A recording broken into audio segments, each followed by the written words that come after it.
Nithyananda Paramashivoham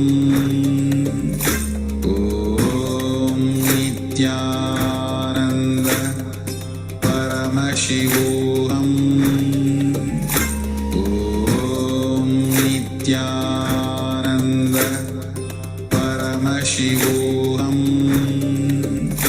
Om Nithyananda Paramashivoham Om Nithyananda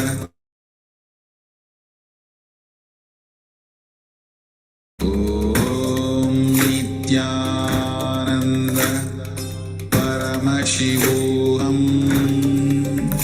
Om Nithyananda Paramashivoham Om Nithyananda Paramashivoham Om Nithyananda Paramashivoham Om Nithyananda Paramashivoham Om Nithyananda Paramashivoham Om Nithyananda Paramashivoham Om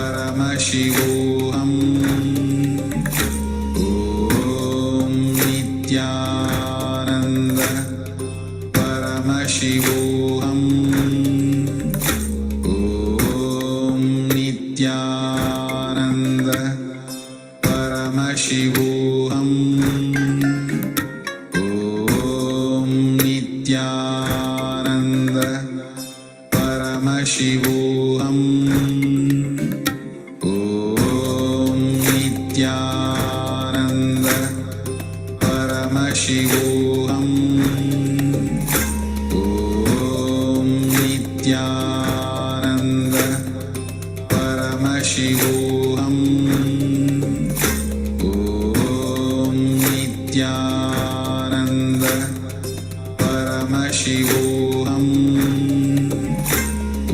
Om Nithyananda Paramashivoham Om Nithyananda Paramashivoham Om Nithyananda Paramashivoham Om Nithyananda Paramashivoham Om Nithyananda Paramashivoham Om Nithyananda Paramashivoham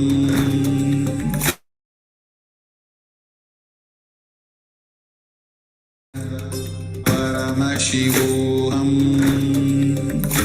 Om Nithyananda Paramashivoham Om Nithyananda Paramashivoham Om Nithyananda Paramashivoham Om Nithyananda Paramashivoham Om Nithyananda Paramashivoham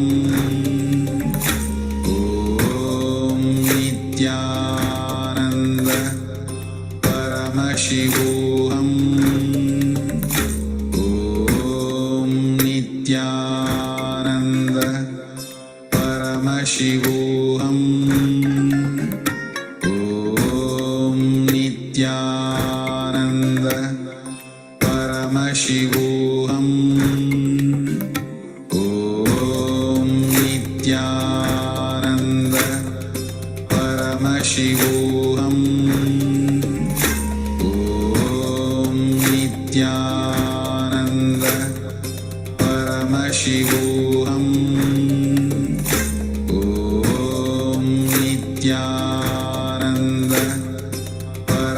Paramashivoham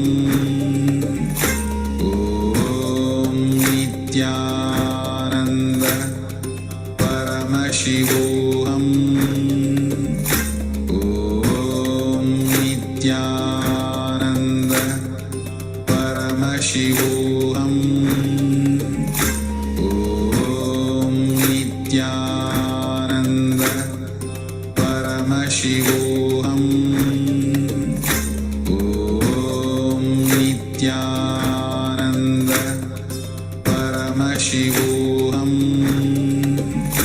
Om Nithyananda Paramashivoham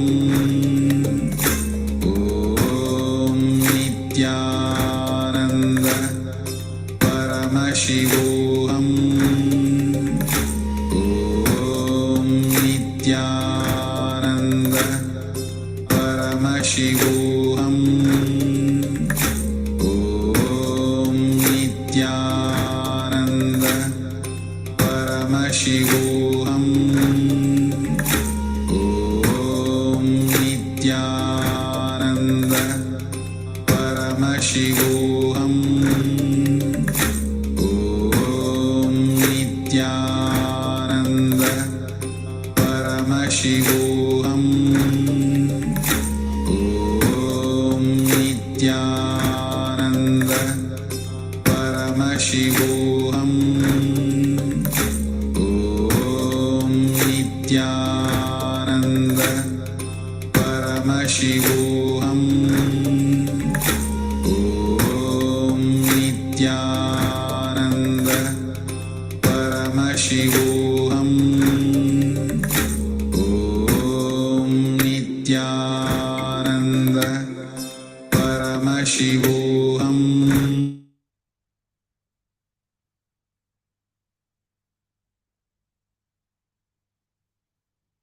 Now, shared with some of you already shared your format. Honor is also please share.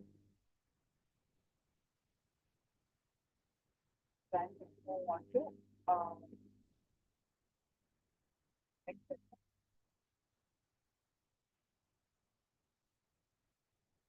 There are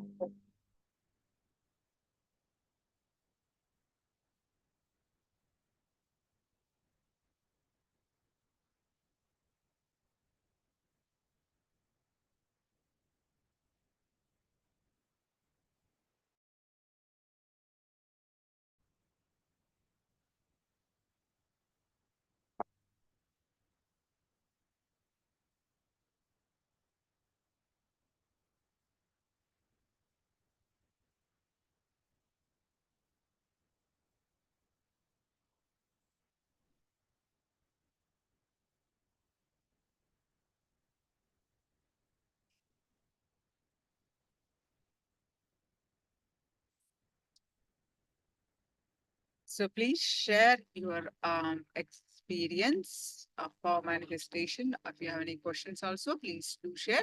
Now it's time to move on to the next session.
All right, so I'll be concluding.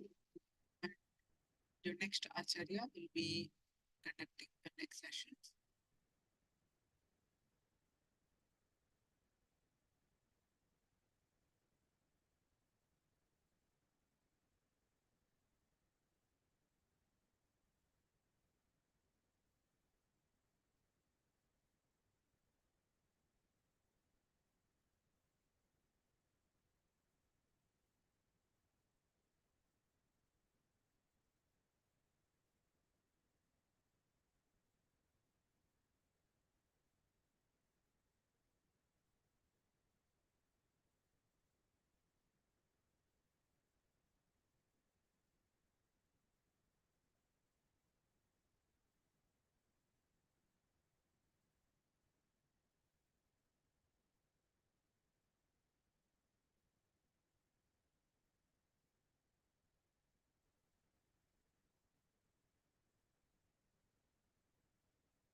Yes, Nithyananda, everyone. Let us begin with the Sadguru Vandanam. Please sit with your head, neck, and spine in a straight line. Your hands on the Anjali Mudra. Let us begin with the Sadguru Vandanam. ॐ नित्यानन्दं परमसुखदं केवलं ज्ञानमूर्तिं द्वन्द्वातीतं गगनसदृशं तत्त्वमस्याधिलक्ष्यम् एकं नित्यं विमलमचलं सर्वधी साक्षिभूतं भावातीतं त्रिगुणरहितं सद्गुरुं तं Namami. I welcome you all with my love and respect.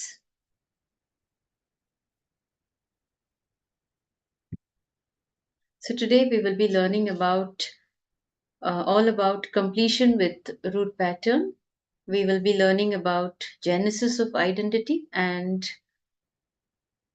also we will be learning about the gap in four images. So we have many interesting sessions lined up.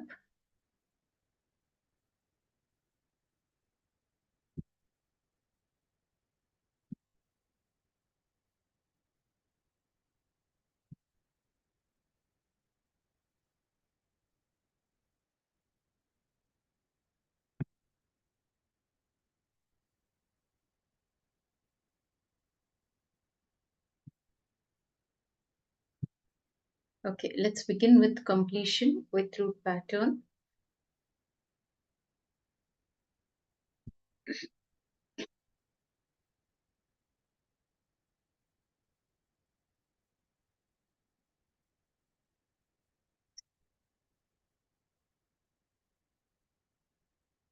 Okay, experiencing the Ananda Tandava.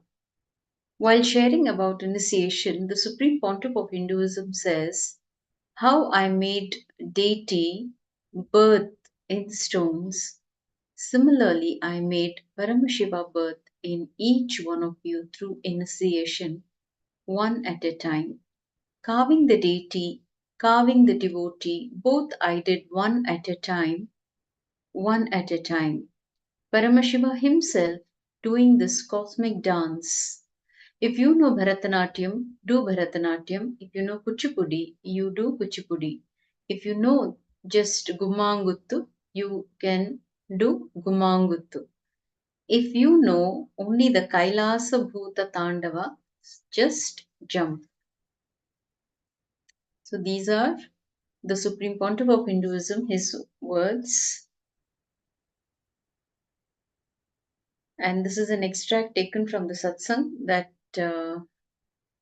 Swamiji delivered on integrity, which is the most beautiful, powerful, successful strategy to manifest consciousness. Now, we will first understand what is a pattern. Forgetting the solution and falling into the same problem again and again is a pattern. Some of the unchangeable facts about root pattern are: it always gets created before the age of 7. After the age of 7, root pattern cannot be developed. Only from root pattern all incompletion starts happening. Definition of incompletion. So what is an incompletion? The past thoughts, emotional patterns, hangovers, residues sitting in the present and suffocating you, not letting you live the future is an incompletion. For example, a little boy witnesses a murder at a beach. Now that memory sitting inside him and not allowing him to live the future is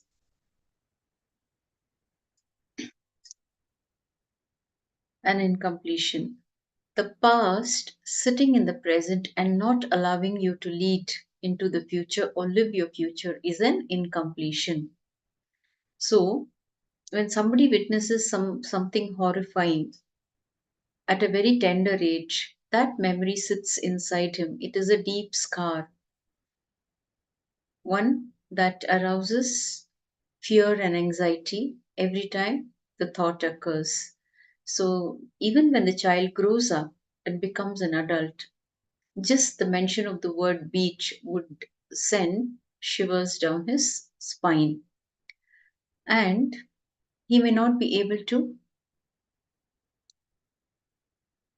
it is limiting him. That memory limits him every time he thinks about it. So the past sitting in the present and not allowing you to lead into the future or live your future is an incompletion. Now all patterns boil down to one root pattern. When you discover your root pattern and complete it, only then your life starts. Only then your life begins. So, your first inner image, your first outer image, your first life image is called a root pattern. Now, for example, let's take the example of this little child witnessing a murder at the beach. So, when the incident occurred, what happened to the child? What did he feel about himself? How did he project outside? For example, if he felt fear and anxiety within, how did he project himself outside? And what is his life image? How does he look at life? So all these put together is called a root pattern. It could be fear, it could be withdrawal, it could be rejection, it could be anxiety, it could be jealousy, it could be comparison, it could be anything for that matter. The root pattern. For each one, it varies. It may not be the same. Now let us look at a Shastra Pramana from the Bhagavad Gita, where Bhagavan Sri Krishna is delivering these verses. So this Shastra Pramana has been taken from chapter 15, verse 1 from the Bhagavad Gita. Shri Bhagavanuvacha Urdhvamulam adhashakam ashvattam prahuravyayam Chandamsi yasya parnani yastam veda sa vedavit. The Blessed Lord said, there is a banyan tree which has its roots upward and its branches down, and whose leaves are the Vedic hymns. One who knows this tree is the knower of the Vedas. The commentary on the Shastra Pramana. The entanglement of this material world is compared here to a banyan tree. For one who is engaged in fruitive activities, there is no end to the banyan tree. He wanders from one branch to another and to another and to another branch. The tree of this material world has no end, and for one who is attached to this tree, there is no possibility of liberation. The Vedic hymns meant for elevating oneself are called the leaves of this tree. This tree's roots grow upward because they begin from where Brahma is located, the topmost planet of this universe. If one can understand this indestructible tree of illusion, then one can get out of it. A root pattern is nothing but the pattern through which you keep your struggle, your impossibility, your inauthenticity alive. Root pattern causes self denial in you. Self denial means even you are cherishing your own failure for some perverted reasons. You start enjoying the sympathy you get when you fail. So, until you find your root pattern and complete with it, you will not have the desired result from any spiritual technique. And the good news is, you can discover your root pattern and complete it. You will be able to identify and complete with your root pattern in the presence of a guru. Now, let us hear from Swamiji, where he talks about finding your root pattern.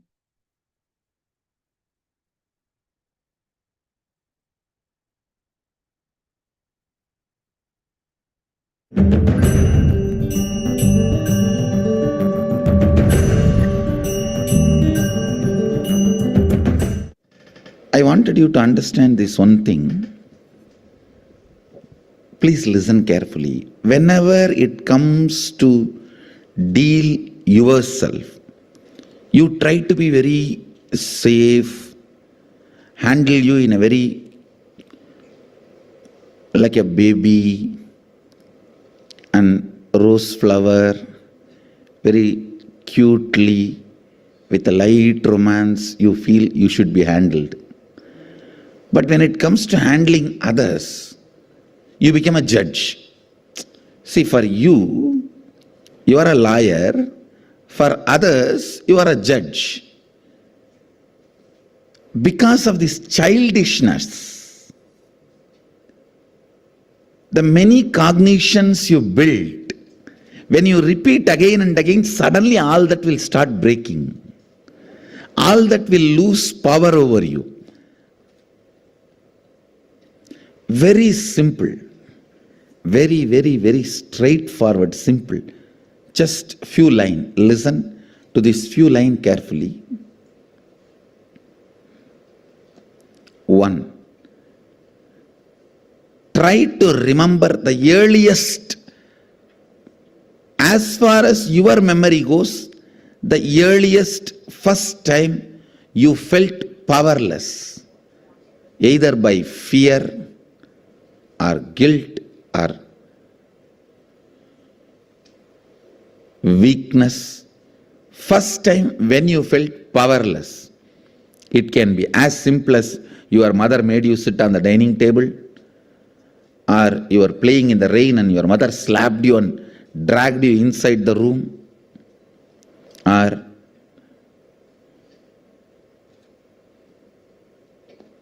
just a stone thrown by your friend or your brother has hit you. It can be as simple as this, or your sister snatching the ice cream. Now usually sisters don't snatch, only brothers snatch. No, I have seen. Sister is the best relationship. I grew up in large family. sister is the best relationship. It can be as simple as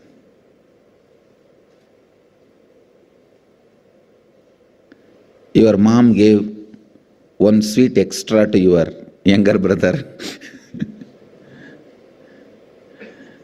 Your dad gave one cloth or jewel extra to your younger sister. It can be anything.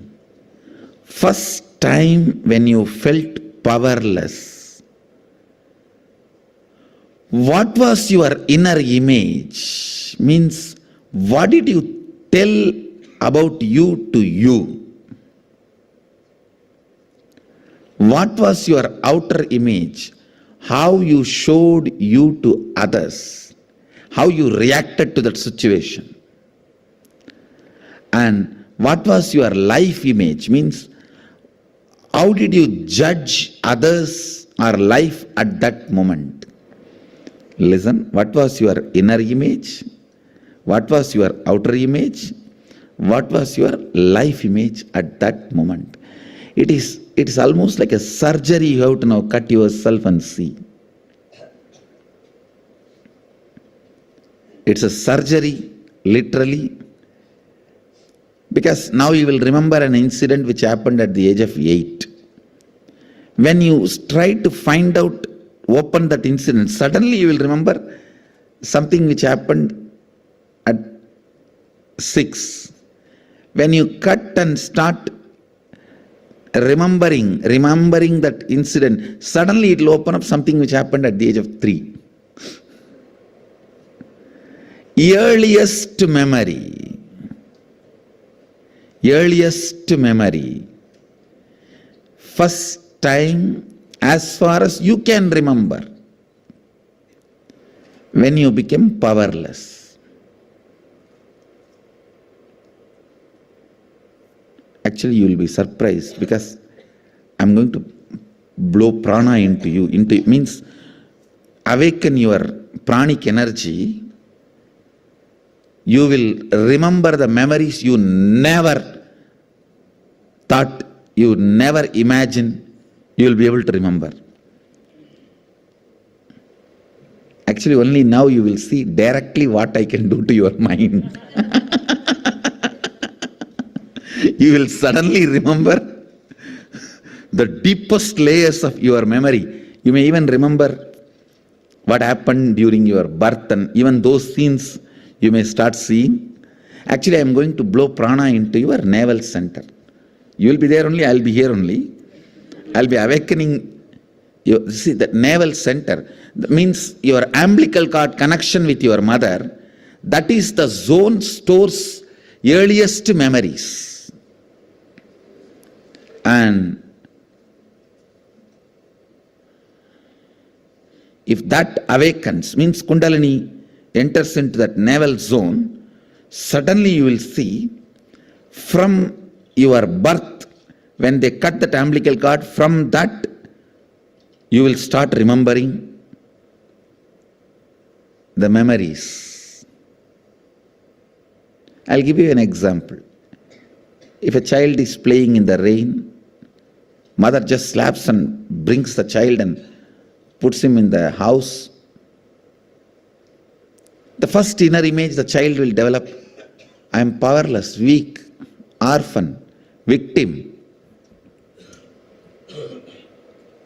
And the first outer image, even if the child is powerless, it will try to hit the wall or door, cry.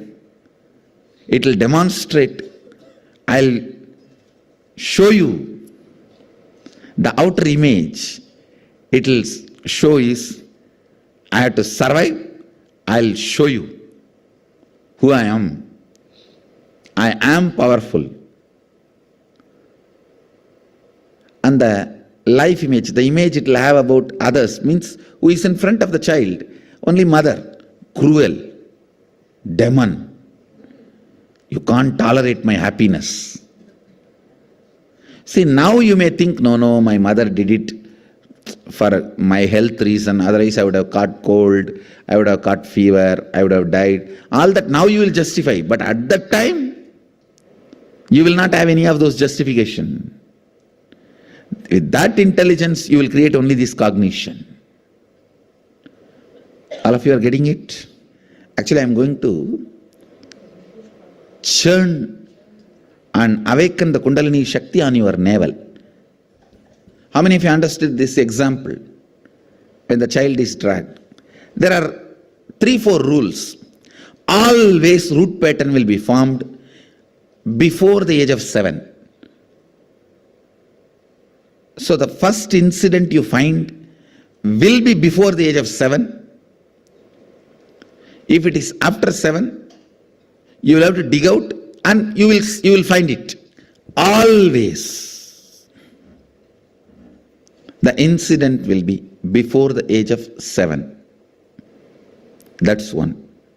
Second, all major sufferings, whether it is physical or mental, you go through in the life will be connected to that root pattern. It is the root pattern responsible for serious physical or mental sufferings you go through. It starts only from there. And blessed are those who complete with their root pattern when they are young or before it manifests as any serious disorder.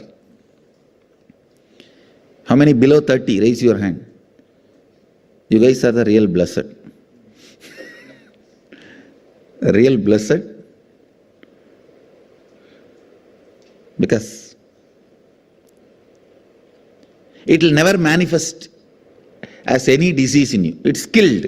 Means the poison is destroyed before it can damage any part of you. Of course, others also, poison is destroyed, but now I have to heal the parts which has already been damaged.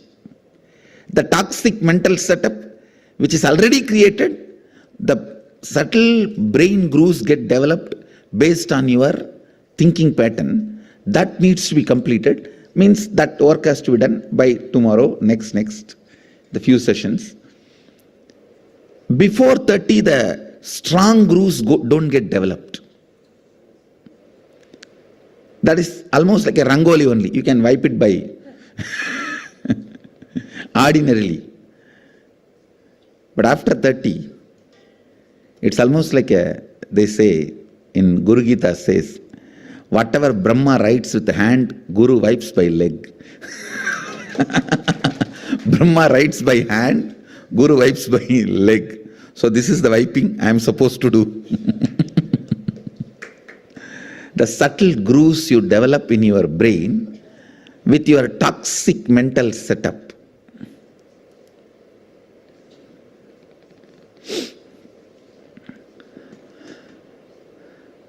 Now only you are entering into the most serious or important part of inner awakening. Please understand. Last 4 days is more like a warming up session. I am introducing some concepts, some theories, some simple techniques, some simple, very entertaining processes. Today we are entering into a very serious transformation where literally many of your past loads will be wiped from you. Means you will forget them. It will just not be there.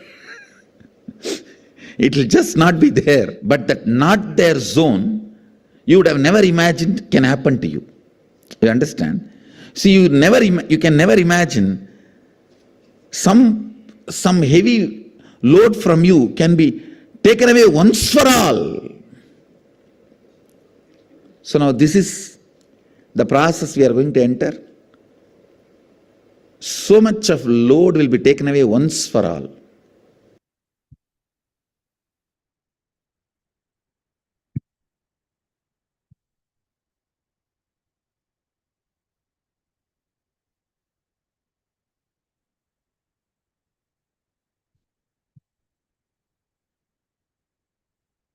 Okay.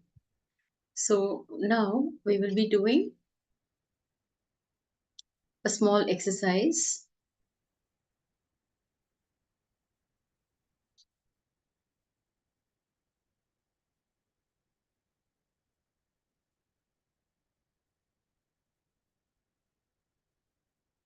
Yes, we will first identify our root pattern.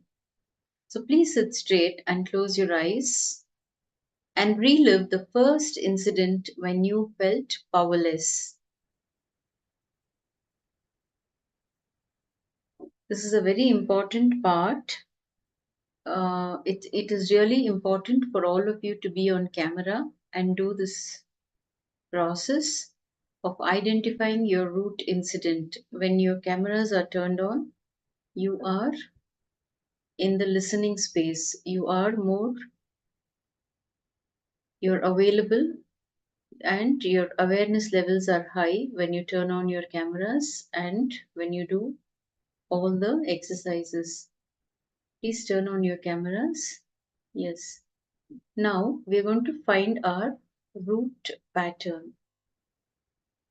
So first we will sit straight and close our eyes and relive the first root incident when you felt powerless. So go back to your childhood.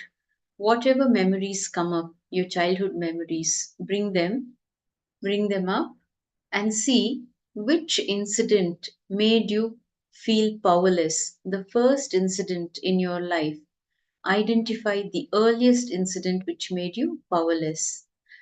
So once you identify the incident, relive the incident a few times intensely. For example, if your parent scolded you, they chided you for some silly matter, you were not treated the way you wanted to be treated, you were ignored, or you were punished.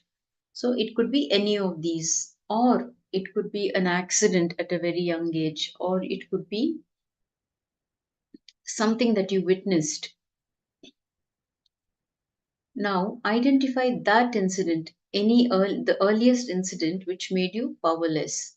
Relive the incident a few times intensely. So close your eyes and try to relive. Once you identify the incident, try to relive that incident intensely.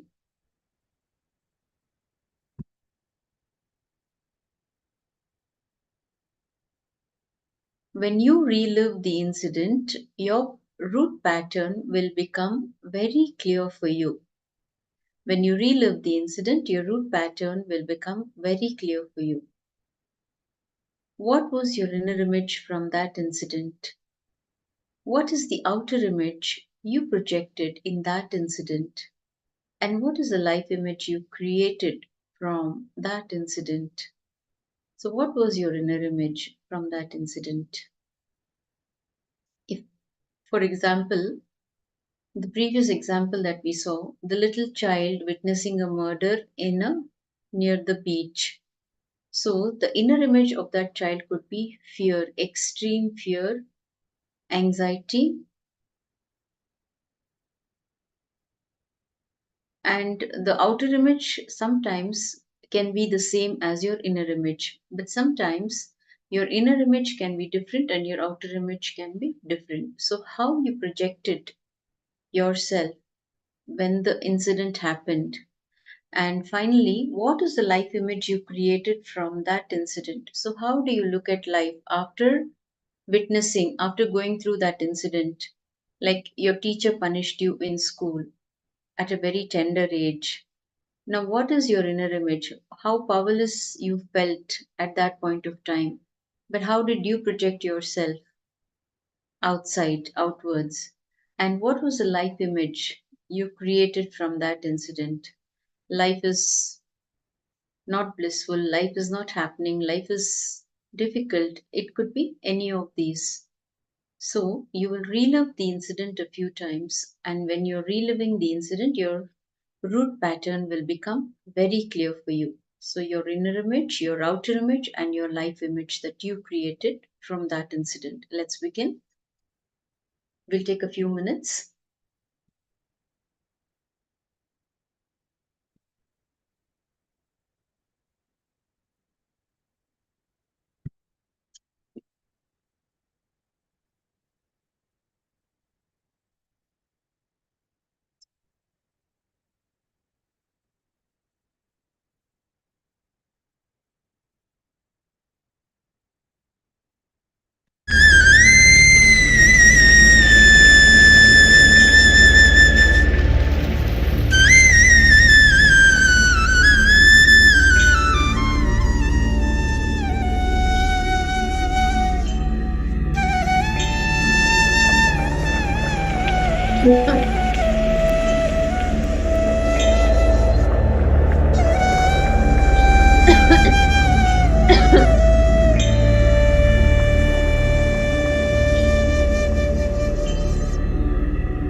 Yes. So, if you have identified your first root incident and you were able to identify your inner image, outer image, and life image, write it down in a book, pen down, and you can continue to do this exercise for a few more days. Now that you know the process, you can continue to do it for a few more days. So, every night before you go to bed, sit and do this exercise, and we will also teach you how to complete with your root pattern. Once you identify your root pattern, the next process is to complete the root pattern. So, the completion will be taught in the upcoming sessions. And once you identify your root thought pattern, and when you sit for darshan, you can pray to Bhagavan to burn your root pattern and to liberate you from the limitations of your root pattern. So now we will move on to our next segment.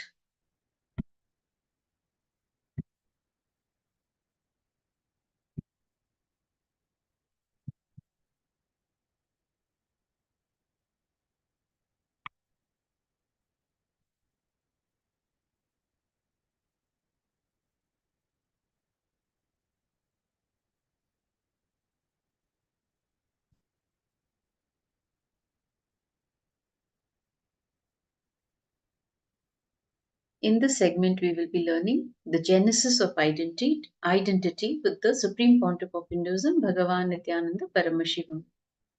Now, what is genesis of identity?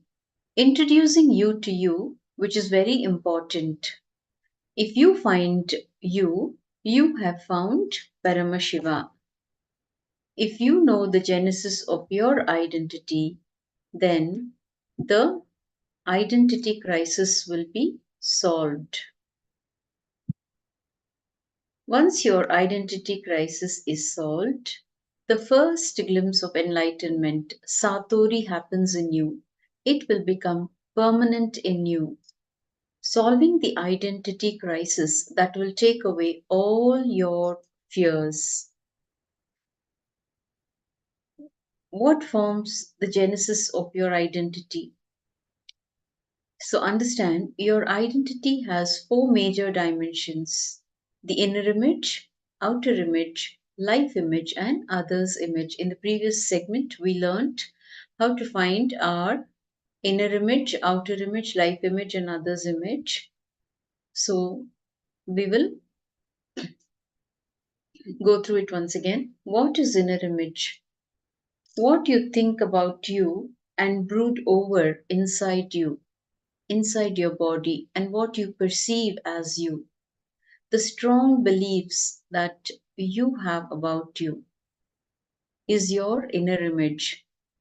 Let me repeat: what you think about you and brood over inside you, inside your body, and what you perceive as you, the strong beliefs you have about you.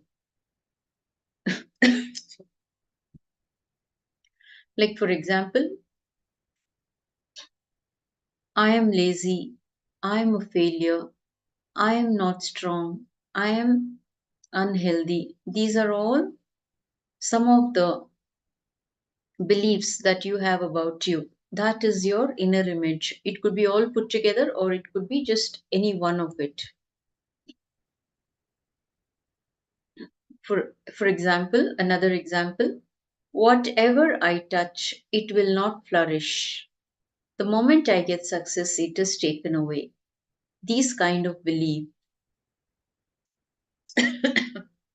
Sorry. So, how many of you feel this way inside you?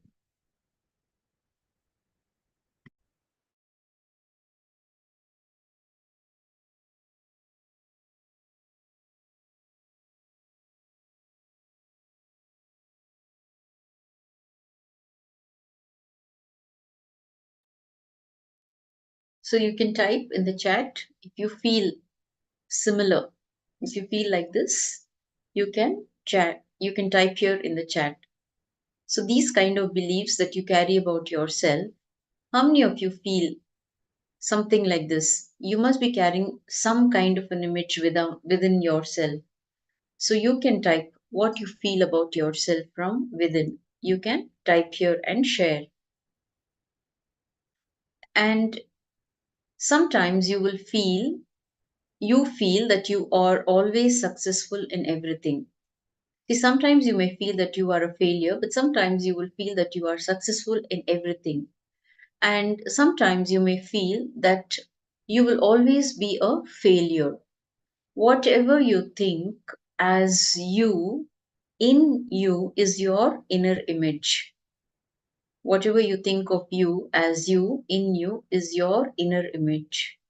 Now, next we will look at the outer image. How you show yourself to others, how you project yourself to the world constantly. Sometimes it will be the same as what you feel from within, but sometimes it is diametrically opposite what you show about you to the outer world. And all the time you say, do you know who I am? Now, whatever you show as you to others, usually you show through your words, your body language, and the way you project yourself. That is the outer image. So you can type in the chat how you project yourself to be. On the outside, how do you project yourself? What you feel from within, and how do you project yourself?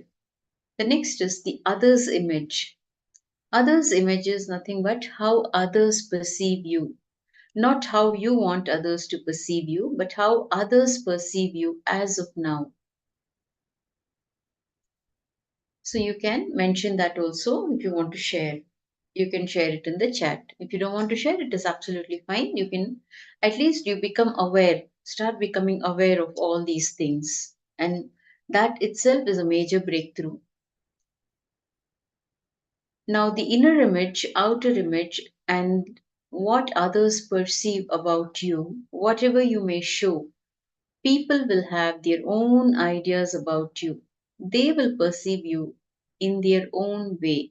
That is called others' image. So, for example, you feel that you are very courageous from the outside. You feel you're very strong from outside, but inside, within, you may not be feeling very confident. So, somehow people are able to see that part of you that you are trying to hide, and they will perceive you in their own way. That is called others' image. And the next is life image. How you perceive life and others. Being able to trust life and others is one of the most important luxury you have in life. Being careful is different. Being fearful is different.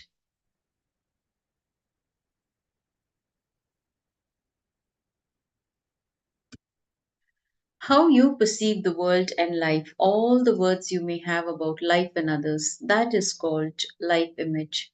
Let us watch a short satsang where Swamiji talks about genesis of identity.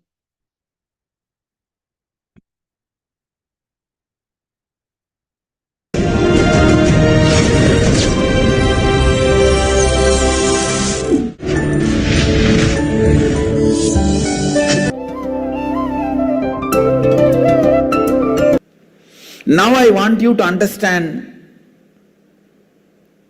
basically few things about you. Please listen. I'm going to now introduce you to you. That's very important. Finding you to you. If you find you, you found God. If you don't find you, you have not found God. You have not found anything. You don't know what is joy. You don't know what is pain. You don't know what is pleasure. If you don't know you, how will you know what is your pain and what is your pleasure, what is good for you, what is bad for you? You will only have the rough idea about what is good for you, what is bad for you from others, not from you. I tell you, anything which you don't want to face in your life is because you don't know you. You don't know you.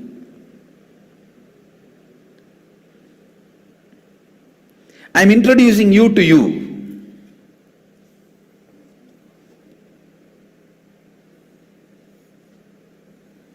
I'm trying to create a paint drawing, all of us together.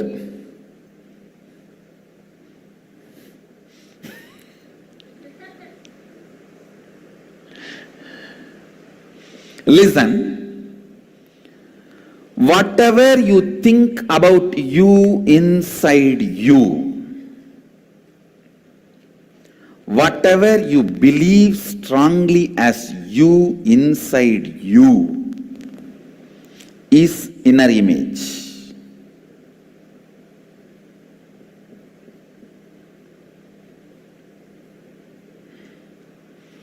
Whatever you think as you inside you is inner image.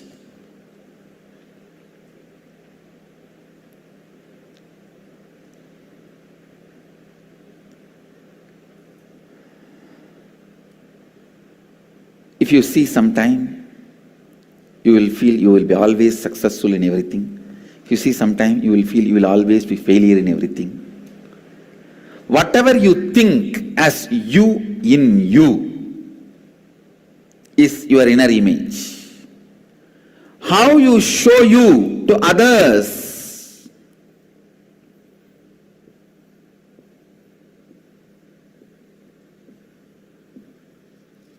how you show yourself to others, that is outer image.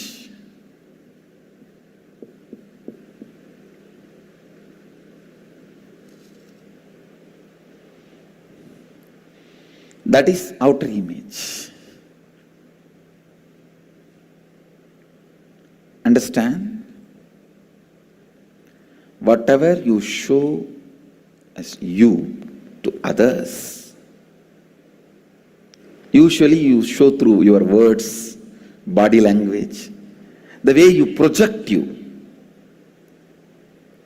That is outer image. Mostly this inner image and outer image will be inconsistent. They will not be matching with each other. Inner image will be lower than what you are, outer image will be higher than what you are. There will be a big gap. What you think as, what you feel as you and what you speak as you, this gap, the gap between your mouth and the heart, that is what I call confusion in life. Anyhow, I can say anyway, source of confusion. This inner image, outer image, then what others perceive about you, whatever you may show, people will have their own ideas about you. They will perceive you in their own way. That is called others' image.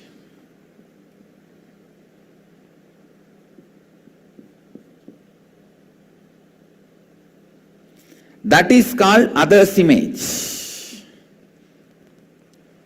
Inner image, outer image, others' image.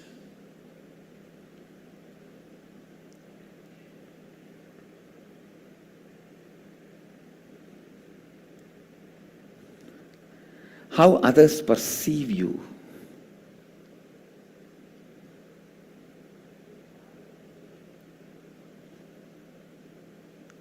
And please listen, when you want all the benefits from others and society, you are bound to take responsibility for how others perceive you. You can't say, how others perceive me, I am not responsible for that. No. You can't say that. You are responsible for how others perceive you. You are responsible for how others perceive you.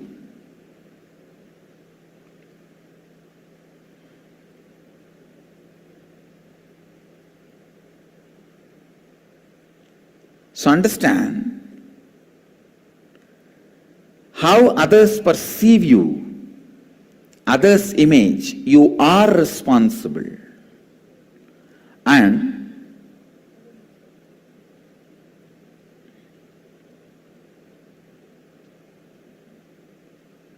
how you perceive the world and life, what you have in your head about life. You may think life is exploiting, all the 4-letter words you may have about life and others. That is called life image. Understand, if you have a wrong life image, even if you are living in a palace with all the pleasures of life, best things life and others can give you, you will still continue to be in a deeply deprived space and state, because able to have a right life image and trust others is one of the luxury you can have in life. Being careful is different. Constantly being frightened is different. Being careful is different. Constantly being frightened is different. I'll give you experiential explanation about these 4 words: inner image, outer image, others' image, and life image. From my own experience, listen.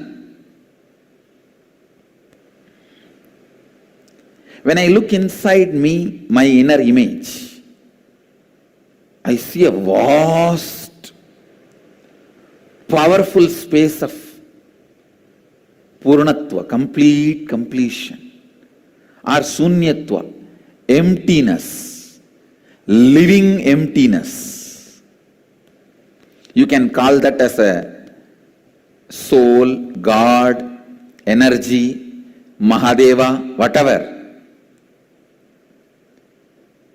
A complete space. That's the exact inner image I am carrying. Outer image. Listen. Outer image. How I project myself. I am projecting myself as a being to transmit that experience to all of you. You can call us an enlightened master or a teacher or an incarnation, whatever way you want. You can give any title. I am a being to transmit that experience. That's my outer image. Declared outer image. Others' image. Listen, others' image. I may declare that I am here to transmit this enlightenment experience to you, but people expect that I should heal their physical pain, mental pain. I should bless them for wealth. I should bless them for a healing relationship,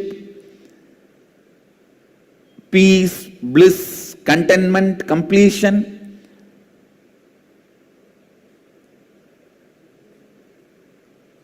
See, the other's image, what people perceive from me and expect from me, maybe it is different than what I declare, but even then I am responsible.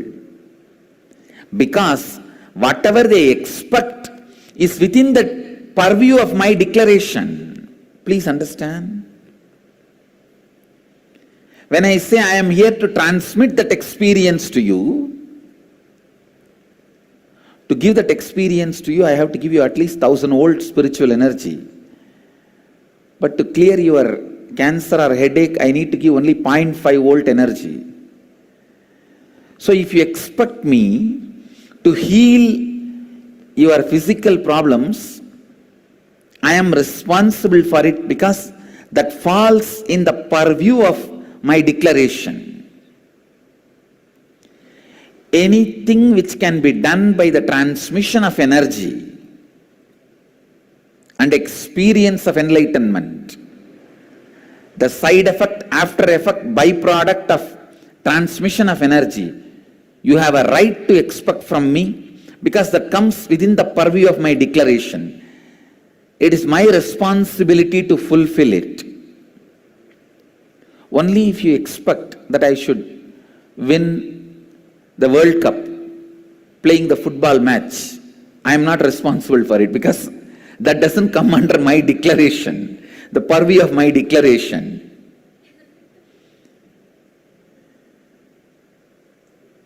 But anything you expect in the line of physical health, mental health, complete relationships, wealth, fulfillment, completion, enlightenment, I am responsible for it. Either I have to give you that. If you are not ready to receive, I have to prepare you and give you that. But till you achieve it, I am responsible. This is what is taking responsibility for others' image. And the life image, the image I have about life and others, the whole world is here to celebrate this joy with me, to celebrate this bliss with me, to celebrate this completion with me. That's all.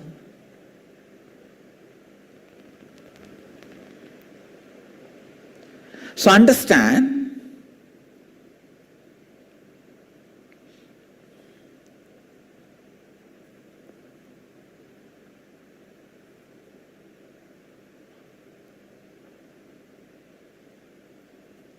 now you also look in and find out the inner image you have,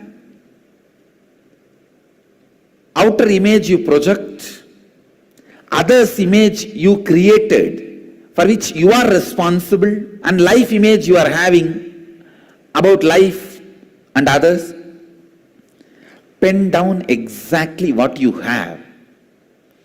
Then we will find out the root cause of all the problems you have in your life.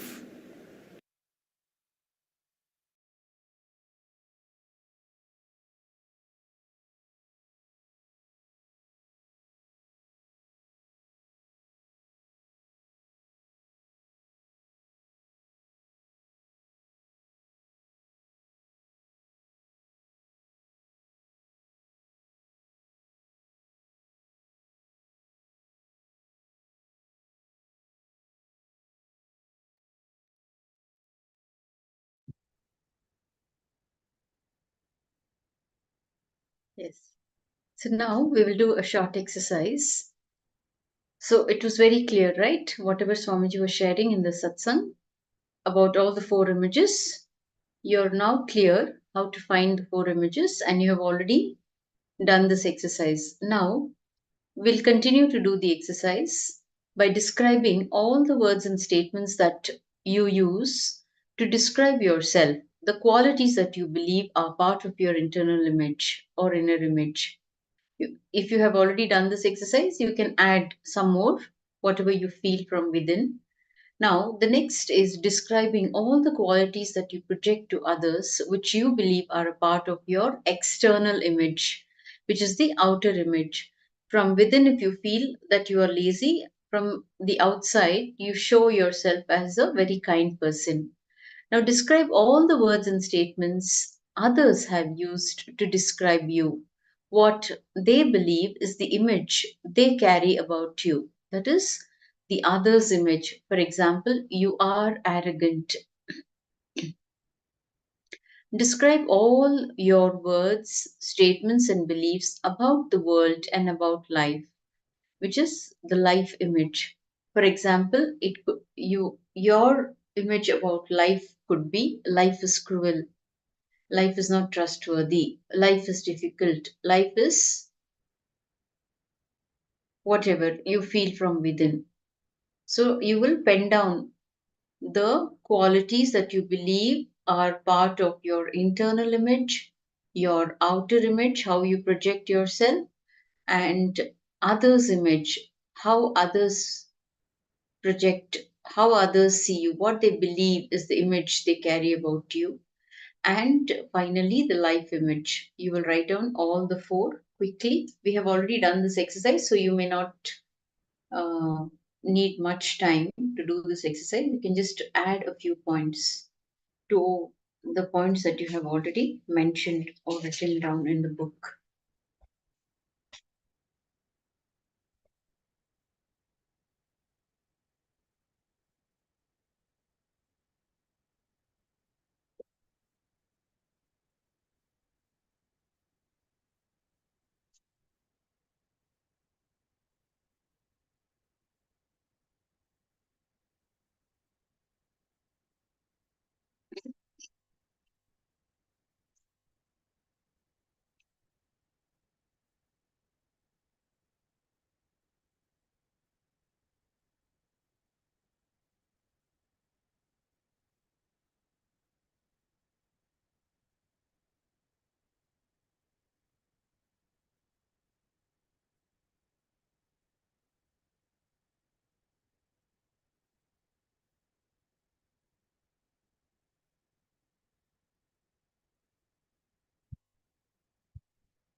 Okay. So the summary of the whole session, what we covered just now in the genesis of identity is, first you are getting introduced yourself to yourself. Introducing you to you is all about genesis of identity. What did you discover about yourself? And what forms the genesis of your identity? So, this is the summary of the whole session that we just went through. Now, we will be moving on to the next topic.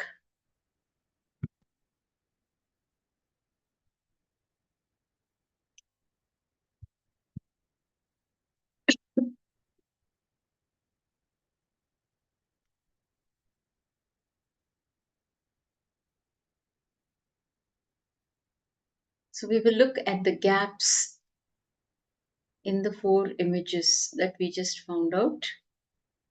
The gaps in the four images. Now, your self doubt, self hatred, and self denial, which is known as SDHD, let us look at the gap in the four images, the conflict, the confusion.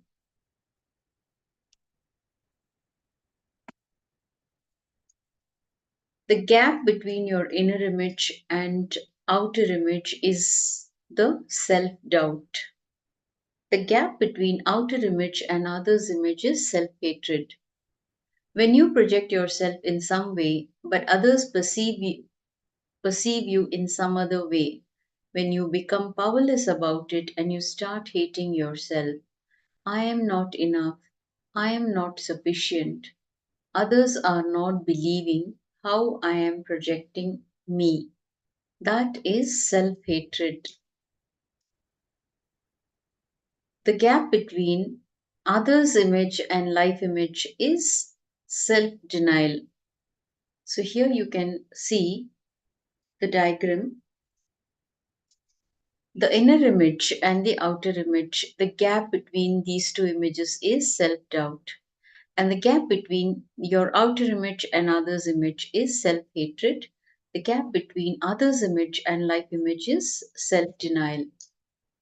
Now, for example, you are sick and you want to get well. So, when you think, will I get well? If you have a doubt, it is self doubt. The next is you are sick and you want to get well, but from within you are feeling, I think I'm not worthy of getting healthy.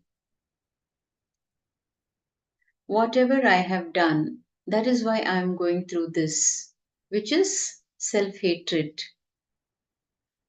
And the self denial would be, I will not get well, I know. That is self denial. The situation is one situation where you are sick and you want to get well. But what happens from within your self doubt, your self hatred, and your self denial?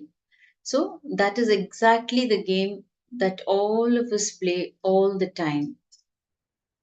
What we have something to attain, but we carry doubt, major doubts about it. We carry self hatred, we deny ourselves. So, that is the games that usually we play. Now, pen down all the self doubts you have about you and the incidents when it started in you. And next, you will do the same for your self hatred pattern and your self denial pattern. So, you will start with all the self doubts that you have about you. And next, you will start writing your self hatred patterns, whatever pattern about related to self hatred that you carry about yourself. And finally, you will write the self denial patterns you have and the incidents when it started in you. So let's quickly finish this exercise.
So if you have completed the exercise, go through all that you have written and find out what is it that you discovered about you today for the first time and what you want to project. Is it how you project yourself to others? So write whatever you have written down, go through that and see what you have discovered about you and how you want to project. Right now, however, you're projecting yourself, is it how you want to project yourself to others? So you can look in and analyze that. So, with that, we come to the conclusion of this segment.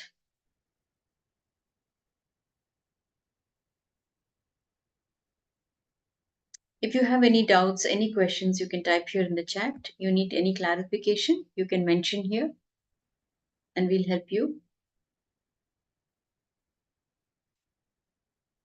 So, I hope you're all now comfortable in finding your root pattern, in finding all the four images. If you have any doubts, please share here so we can help you.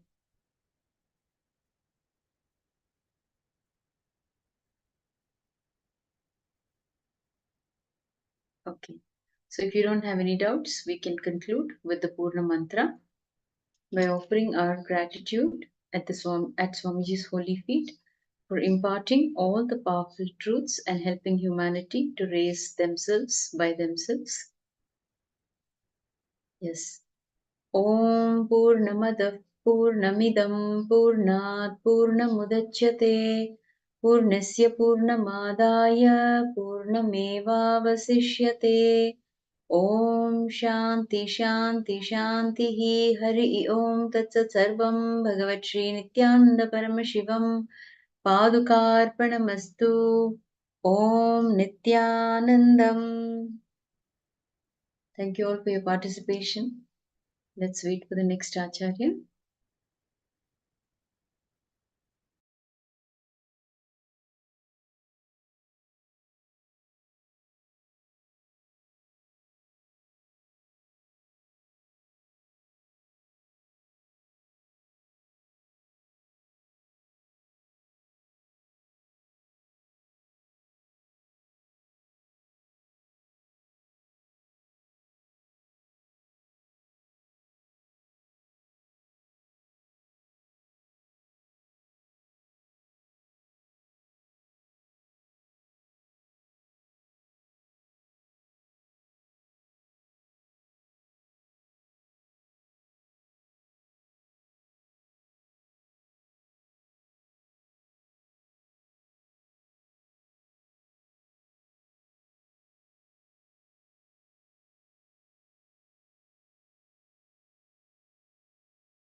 मैं बात करूंगा।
सवेरे ही पूर्णत्व स्थिति के बहुत ही प्रमुख रहस्य में सत्य मेरे सामने प्रकट हुए हैं। आज मैं उसके बारे में बात करूंगा। First thing I wanted you to understand,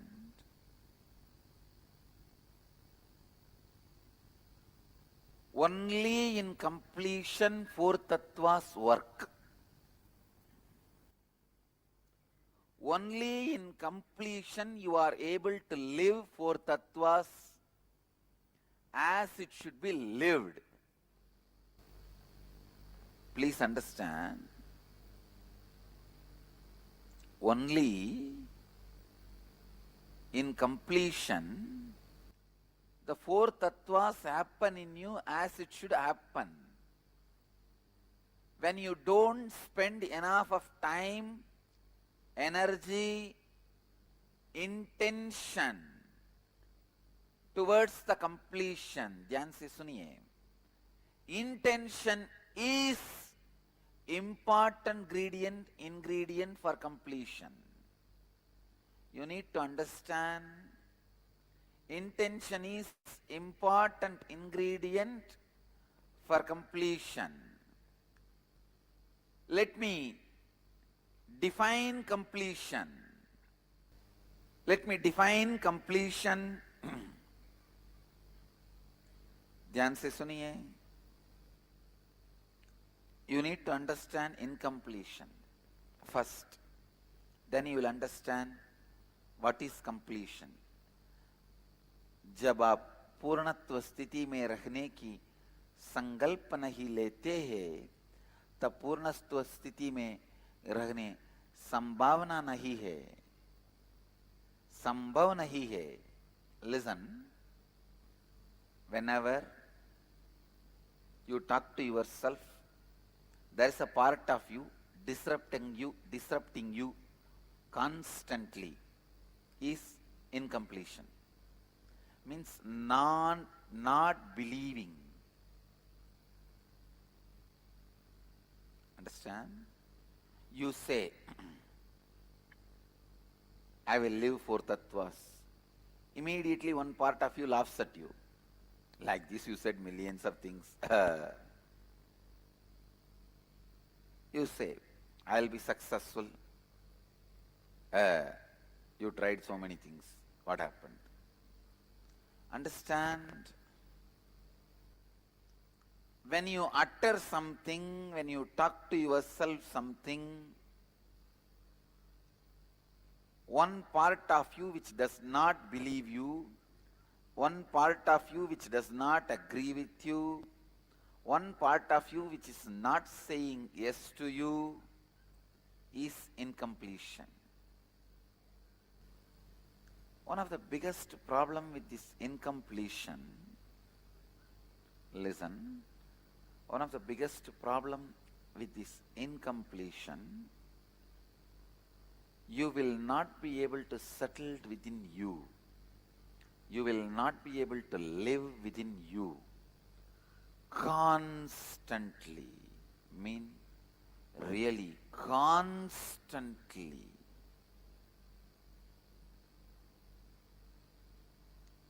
You will be having kind of a life imprisonment experience.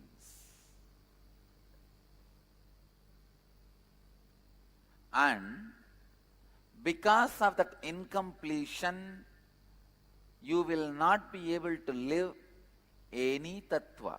Neither you will be able to live integrity, nor you will be able to live authenticity, or you will be able to live responsibility or enriching. So incompletion first attacks your self-assessing mechanism. You have a self-assessing mechanism in you. Just like internal auditing for any organization, just like internal auditing for any organization, there is a self-assessing mechanism. Once in a while you see, what am I doing, what am I doing, what is going on, am I on the right direction, will I be on the right direction, is this okay? The more number of times you do self-assessing, more you will be self-centered and self-torturing. It is incompletion which gives you the insecurity, makes you do self-assessing again and again. जब भी आप स्वयं के कोई भी बात करते हैं, आप में उपस्थित ऐसी एक बाघ है जो आपके बात का विश्वास नहीं करता है. वह बाघ है आपका अधूरा बाघ. Tattvas as it should be lived when you don't spend enough time, energy, intention towards completion. Intention is important ingredient for completion. पहली बात आज मैं चाहता हूँ कि आप समझे हो यह है कि केवल पूर्णत्व स्थिति में ही चार तत्व काम कर सकते हैं. केवल पूर्णत्व स्थिति में ही आप चार तत्वों को जीना संभव है. आपका उद्देश्य, आपका अभिप्राय, आपका उद्देश्य, आपका अभिप्राय, आपका उद्देश्य, आपका अभिप्राय पूर्णत्व स्थिति का एक महत्वपूर्ण भाग है. आप में एक स्वयं को विश्लेषण करने वाली एक प्रक्रिया छिपा हुआ है. आप में उपस्थित यह प्रक्रिया ही आप में अधूरे भाग को जीवित रखता है. Please understand, listen. Only with completion inside you can even listen. Even at this moment, if your clothes are unwashed, lying in your room, if you have put some clothes in your laundry machine, if you have kept milk on the oven, it's boiling, if there are any incompletion around you, you will not be settled. You will not listen. Listening happens with completion. Listening happens with completion. One more thing you need to know. How the incompletion will be, I explained. How the completion inner space will be, I can't explain. The space of completion, how it will look, how it will feel, I can't explain, because any word I use, you will not understand. It will be Sutta Sugabodha Chinmaya Swabhavananda. What, you understood? No. You can't. What is incompletion? I can explain, you can understand, because it is your experience. When you are in the space of incompletion, any decision you make, part of you will laugh at you, not cooperate with you, not say tathastu to you, not listen to you, not involve itself to you. सुनिए और समझने की कोशिश कीजिए. केवल पूर्णत्व स्थिति में स्थिर होने से ही आप सुन पाएंगे. अगर आपके अंदर और बाहर कुछ भी अधूरा रहते हैं तो आप सुन नहीं पाएंगे.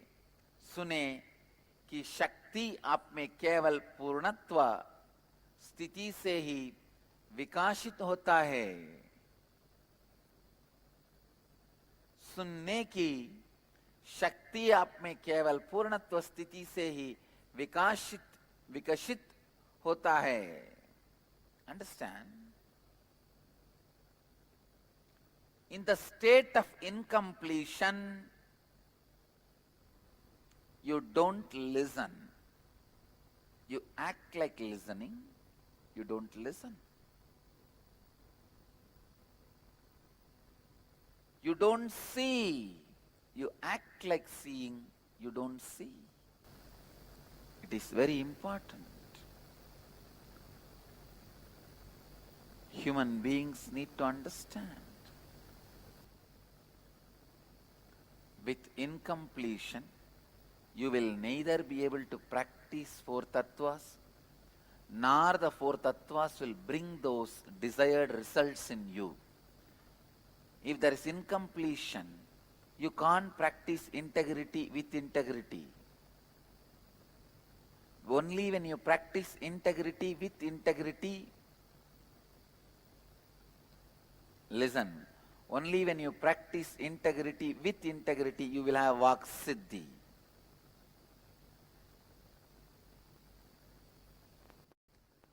Only when you practice authenticity with authenticity, you will have the space of possibility.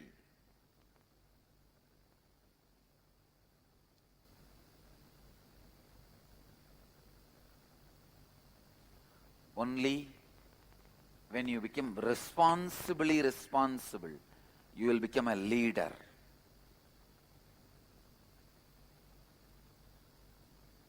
First thing,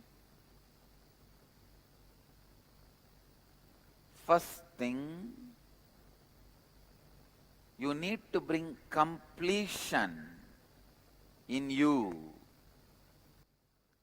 You need to bring completion in you to start four tattvas working in you, bringing result in you. Spend the first 6 months after initiation into this tattva just for completion.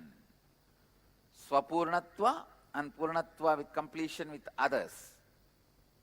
By not disturbing or sacrificing your regular life, I have seen, in the name of completion, people don't work and don't do their responsibility, just waste the time and energy. Understand?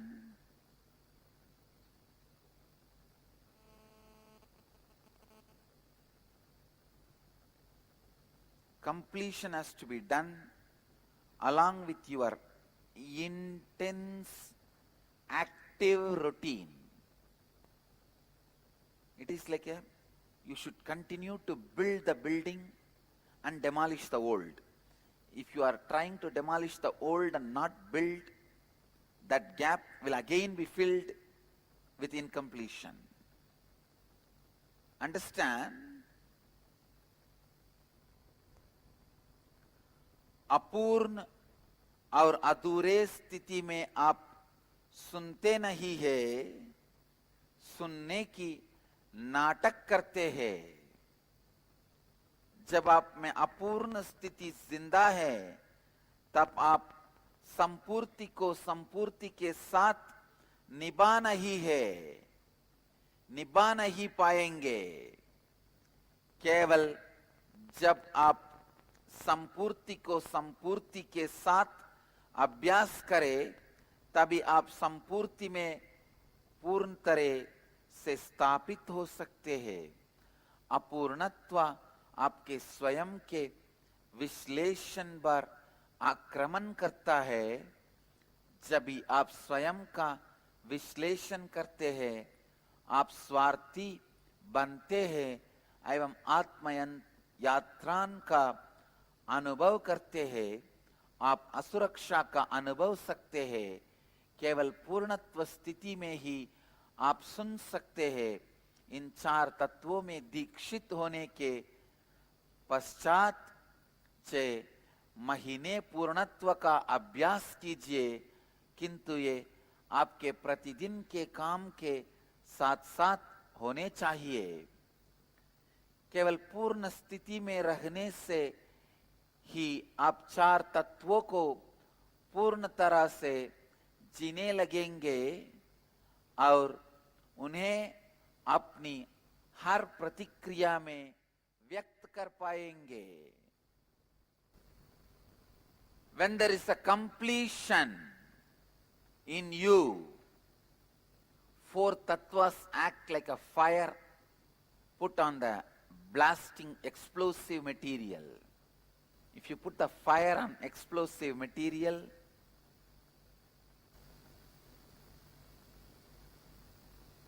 is it going to slowly catch the fire, then little smoke, then little fire? Is it going to happen? It will just explode. There are some people, the moment they listen the four tattva, it will become experience in them. They will start living it. There are some, the four tattvas work on them like a slow, aste, aste. Why in some people four tattvas work like explosive material? Why in some people four tattvas work on like a fire put on wood, sometime fire put on stone? Sometime it's like a fire put on the wetland, fire gets put off. Four tattvas disappear. Swapurnatva and Purnatva should be your spiritual practice. Swapurnatva and Purnatva should be your spiritual practice. जब आप पूर्णत्व स्थिति में स्थिर है, चार तत्व आप में के एक ज्वाला की तरह प्रज्वलित होंगे।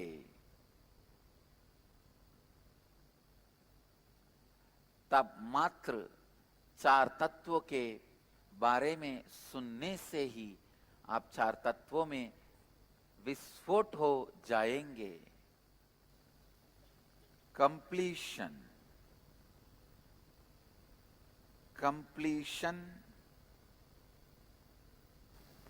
is an important lesson you need to learn to make these four tattvas experience. Listen. If you are in completion, you will not be in restlessness during the gaps I give. It is by giving the gaps I find out whether people are in completion or incompletion. What is the level of the space they are in? Then I start my satsang.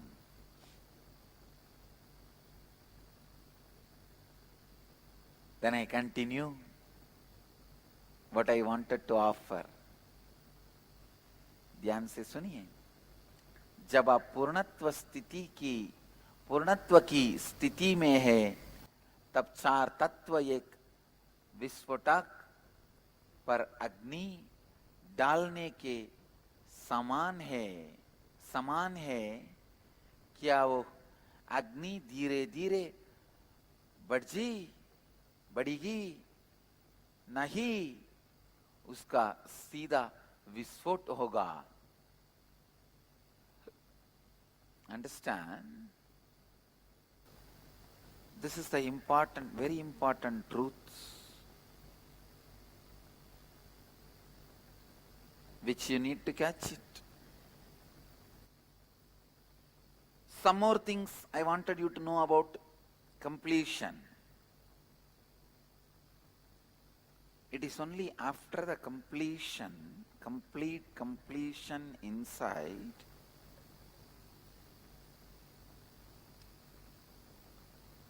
you will be able to practice these four tattvas as reality. If I am asked to pick up one more tattva along with four, I will pick up completion. It is that important. Without completion, the four tattvas never become reality. Understand, it is completion that makes the right thing happen in you. It is completion that makes life happen in you. Completion is Shiva, listening is Devi. When you are in completion, you are established in the Shiva, the masculine energy in you. If you are listening, you are established in the Devi, the feminine energy in you. When you are in completion, Shiva will be available to you as Dakshinamurti. When there is incompletion, he will be in you as Kala Bhairava to destroy the incompletions. पूर्णत्व स्थिति शिव है और सुनने की शक्ति देवी है. जब आप पूर्णत्व स्थिति में है, आप अपने भीतर के शिव शक्ति में समाहित है. जब आप सुनते हैं, तब आप अपने भीतर के देवी शक्ति में समाहित है. Only with completion you become one integrated being.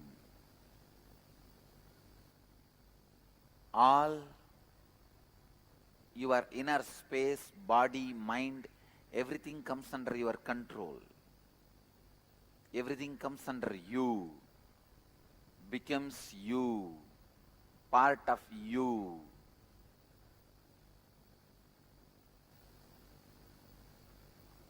One more thing you need to know. When you do completion now, don't think only from now your future will be in completion, complete. No! Even your past gets altered. Even your past become complete. Completion is the only method where you can even alter your past. Human beings are made to believe past cannot be altered. You need to know, if past cannot be altered, future also cannot be altered. Past, present, future, all three are in the same DNA, seed of Kala. Listen. If Kala is the seed, past, present, future, all these three are in DNA form in that seed. Your attitude towards the past, your attitude towards the future will be same. If you think you are powerless, you were powerless in your past, you will be powerless in your future also. If you are powerless in the past, you will be powerless in future. So spend time on completion, energy on completion, mainly intention. Decide to be complete. Decide to be complete.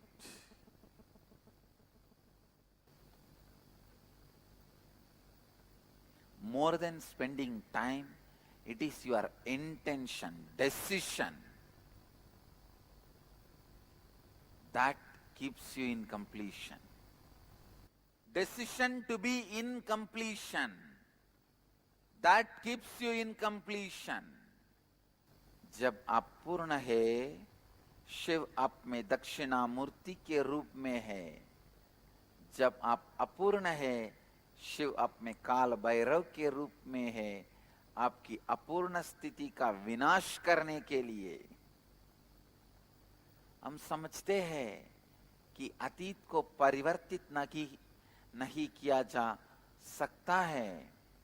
सुनिए, अगर काल एक बीज है, दो अतीत वर्तमान और भविष्य उस बीच के डीएनए है, और इन तीनों में से किसी भी पहलू को आप कभी भी परिवर्तित कर सकते हैं. Understand, if you feel you were powerful in the past, you will be powerful in the future. I'll give you one small example from my own life, my own experience. Just yesterday, suddenly, I called the lake designers, people who design huge water bodies, took them around the campus, finalized one place and asked them to dig a huge lake which will hold almost 3 crore liter water. Means 2-acre land. It will be named as Nithyananda Sarovar. Almost 1 crore we will be spending just on that lake. It's a huge money. Huge money. Our ashramites could not understand. For all of us to take bath, Vaidya Sarovar is there, pure water, and it is also getting cleaned with more machineries and tiling, and so much of right maintenance is happening. So, and for water storage, we have Manasarovar in the ashram. Then why one more tank? Nithyananda Sarovar, huge that also, around 2-acre water body.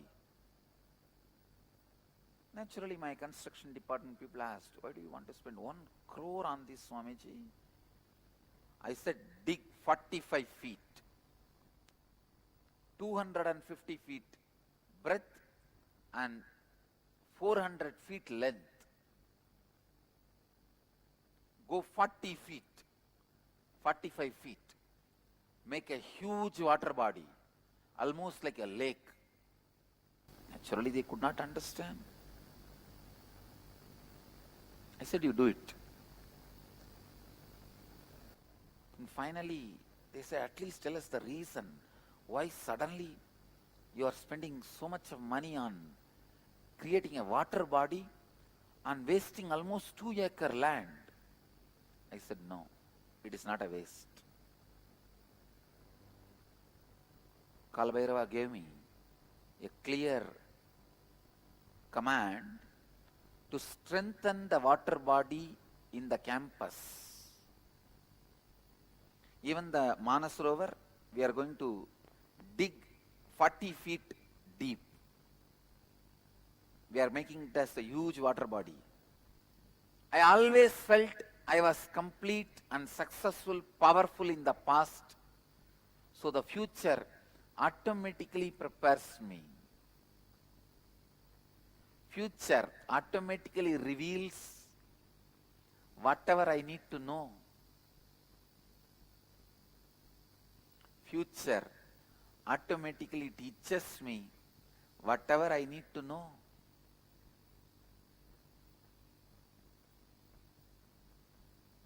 All I want you to understand, any inability you perceive is because the inabilities you perceive about you in your past. The self-assessing mechanism, the mechanism which assesses you continuously. Understand, the self-assessing mechanism, the mechanism which assesses you completely, will give you high rating only when you are in completion.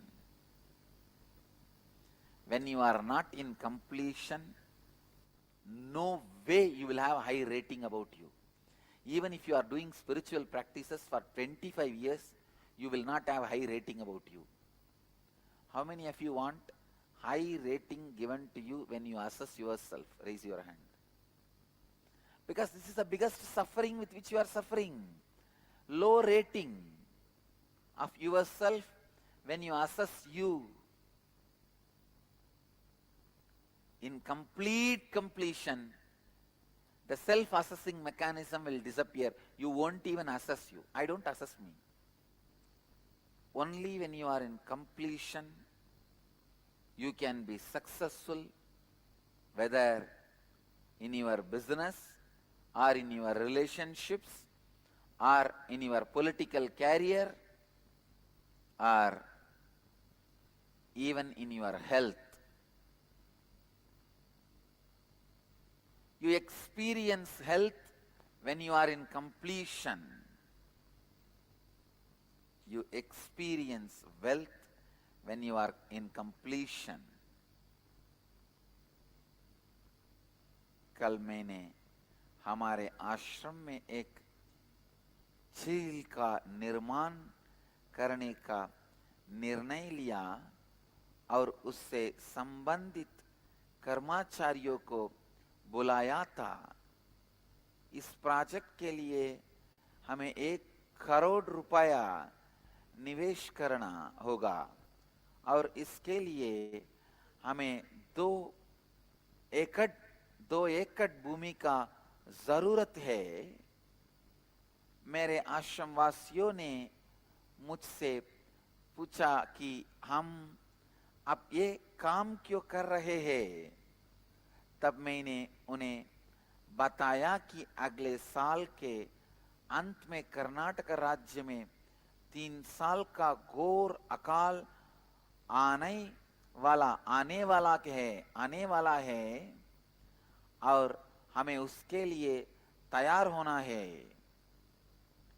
क्योंकि मैं अतीत के साथ पूर्णत्व स्थिति में हो, अतीत के साथ पूर्णत्व स्थिति में हो, मुझे भविष्य स्पष्ट तरह से साफ दिखाई देता है। Why I am saying about this drought in the national television, I expect somebody will see and tell the government to be prepared. In those days, enlightened masters were Rajagurus. They used to see all this future happening and tell the king he will be prepared. Now, it's unfortunate the Guru's words are not taken. So I cannot tell directly. I am telling through the national channel. If the government wants, they can listen and be prepared. जब आप पूर्ण है, केवल आपका भविष्य ही नहीं बल्कि आपका अतीत भी पूर्ण हो जाता है। अतीत को परिवर्तित करने का एक मात्र तकनीक है पूर्णत्व। पूर्ण होने का सीधा तीव्र निर्णय लीजिए। Decide to be in completion. Decide to be in completion. Decide to be in completion. When you are in completion, all the 4 tattvas work miracles in you. If I have to describe the life of completion, I only can use the word eternal ecstasy, joy. Nothing else can be the word. मैं इस अकाल की बात को राष्ट्रीय television पे इस बात इसलिए बता रहा हूँ ताकि सरकारी कर्मचारी इसके बारे में सुने और वे इसका सामना करने के लिए जनता की सहायता करे। When you are in completion, you experience ultimate health. Listen. Your inner space experiences past and future in a same language, in a same way. I tell you how your past is built. Incidents, your perceptions, and your self-assessments. These are the pillars with which your past is built. If you complete yourself now, your perception and self-assessments means 66% of your past will be burnt. Then can your past stand as it is now? No. It will just be with facts. So your past will lose its power over you. Your past will be transformed. That is the way your future will be transformed. जब आप पूर्णत्व के स्थिति में स्थिर होते हैं, तब आपका स्वास्थ्य सर्वोच्च स्थिति में स्थिर होता है. जब आप पूर्णत्व स्थिति में नहीं है, आप अपनी स्वयं विश्लेषण में अधिक अंक नहीं मिल सकते हैं. जब आप पूर्णत्व स्थिति में हैं, आप अपना स्वयं विश्लेषण नहीं करेंगे. जब आपका स्वयं विश्लेषण करने वाला व्यक्तित्व और आप एक बन जाते हैं, तब आप अद्वैत स्थिति में स्थापित हो जाएंगे. केवल पूर्णत्व स्थिति में ही आप किसी भी क्षेत्र में सफल हो सकते हैं, चाहे वो व्यापार हो, संबंध हो, राजनीति हो या आपका स्वास्थ्य हो. आपका अतीत का निर्माण हो रहे घटनाओं से, उनके बारे में आपकी दृष्टिकोण से और उनके बारे में आपकी स्वयं विश्लेषण करने की प्रतिक्रिया से होता है.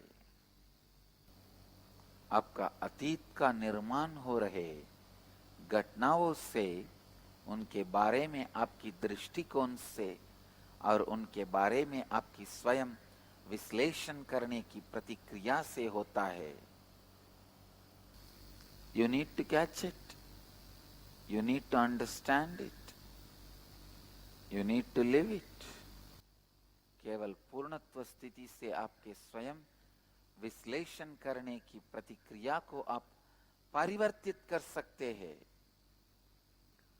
और तभी आप अपने अतीत और भविष्य को भी परिवर्तित कर सकते हैं. और तभी आप अपने अतीत और भविष्य को भी परिवर्तित कर सकते हैं. Through the proper techniques, go on completing with everyone and with you. Whatever you can't complete, typically complete it through catharsis processes. Completion can be done by 3 ways. 1, self-completion, sitting with mirror. 2nd, with whoever you have incompletion, talking to them and completing it. 3rd, very important, catharsis methods. Sometimes you don't even know with whom you have incompletion. You will not be able to find why you have incompletion. Is it with you or with others? Catharsis. Through catharsis, do the completion. Completion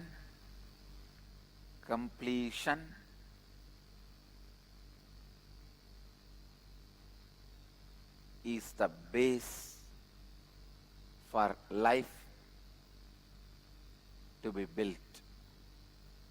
Completion is the base on which life can stand. First thing required for completion is decision to be complete. Intention to be in completion. When you are in completion, only then you start living. Only when you are in completion. Decision to be complete is the most important thing you need. पूर्णत्व की स्थिति में होने की 3 तरीके हैं. पहला है स्वपूर्णत्व, आईने के साथ बैठना. दूसरा है उन लोगों के साथ पूर्णत्व करना जिनके साथ आप अपूर्ण है. तीसरा है रेचन की क्रिया. स्वपूर्णत्व क्रिया की प्रक्रिया में आपको पहले अपनी जीवन के हर संघर्ष को ध्यान से परख कर देखना होगा. पहले आपको अपनी हर संघर्ष में अपने आंतरिक स्थिति को समझना होगा. अपने अंदर होने वाले नकारात्मक भावनाओं को पहले आपको पहचाना होगा. उसके बाद आप अपनी बीती हुई जीवन के हर घटना को स्मरण करना होगा जहां आपने ऐसी ही नकारात्मक भावनाओं को महसूस किया है. तब आपको आईने के सामने बैठना होगा इस समझ से कि आईने के अंदर आपकी अधूरी एवं अपूर्ण भाग है, आईने के बाहर आपका पूर्ण भाग है. तब आईने के अंदर उस हर घटना को पुनः लाइए और उसे पुनः जीने का अभ्यास कीजिए. आईने के बाहर अब जो आपका पूर्ण भाग है उसको उपयोग करके आईने के अंदर जो आपका अपूर्ण भाग है उसको पूर्ण कीजिए. यह स्वपूर्णत्व क्रिया को आप अपने हर नकारात्मक विचार धारा एवं अनुभव के साथ बार बार कीजिए. Understand? Tomorrow I'll expand on root thought pattern of sufferings and how you can experience deep completion by discovering your root thought patterns.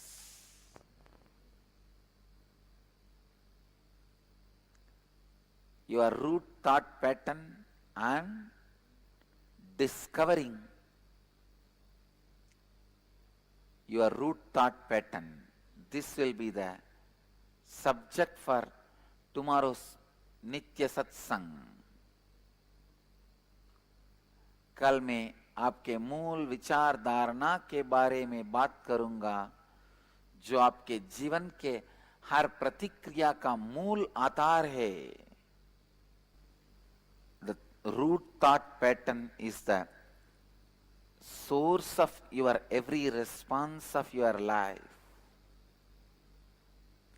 That is source of every response of your life.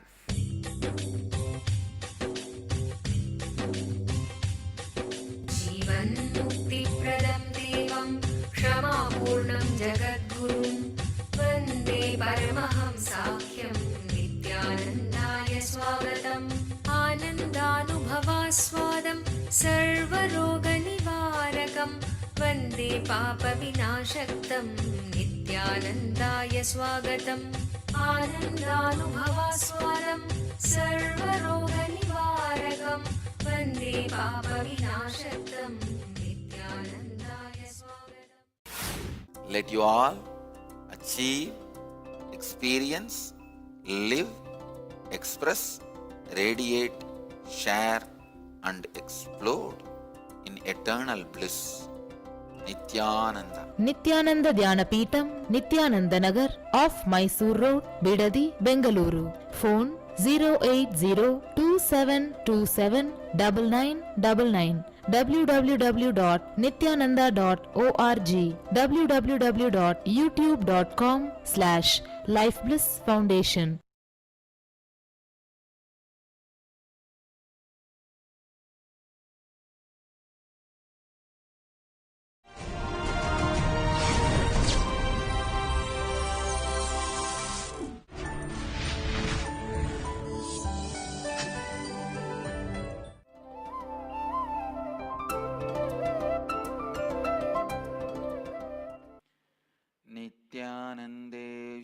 Samarambam Nithyanandeshwari Madhyamam Asmadacharya Paryantam Vande Guru Paramparam। इस समय हमारे साथ उपस्थित सभी दर्शकों और भक्तों का मैं प्रेम एवं आशीर्वाद सहित स्वागत करता हूँ। Completion is Shiva. Please understand, Mahadeva's responsibility is not destroying, rejuvenation.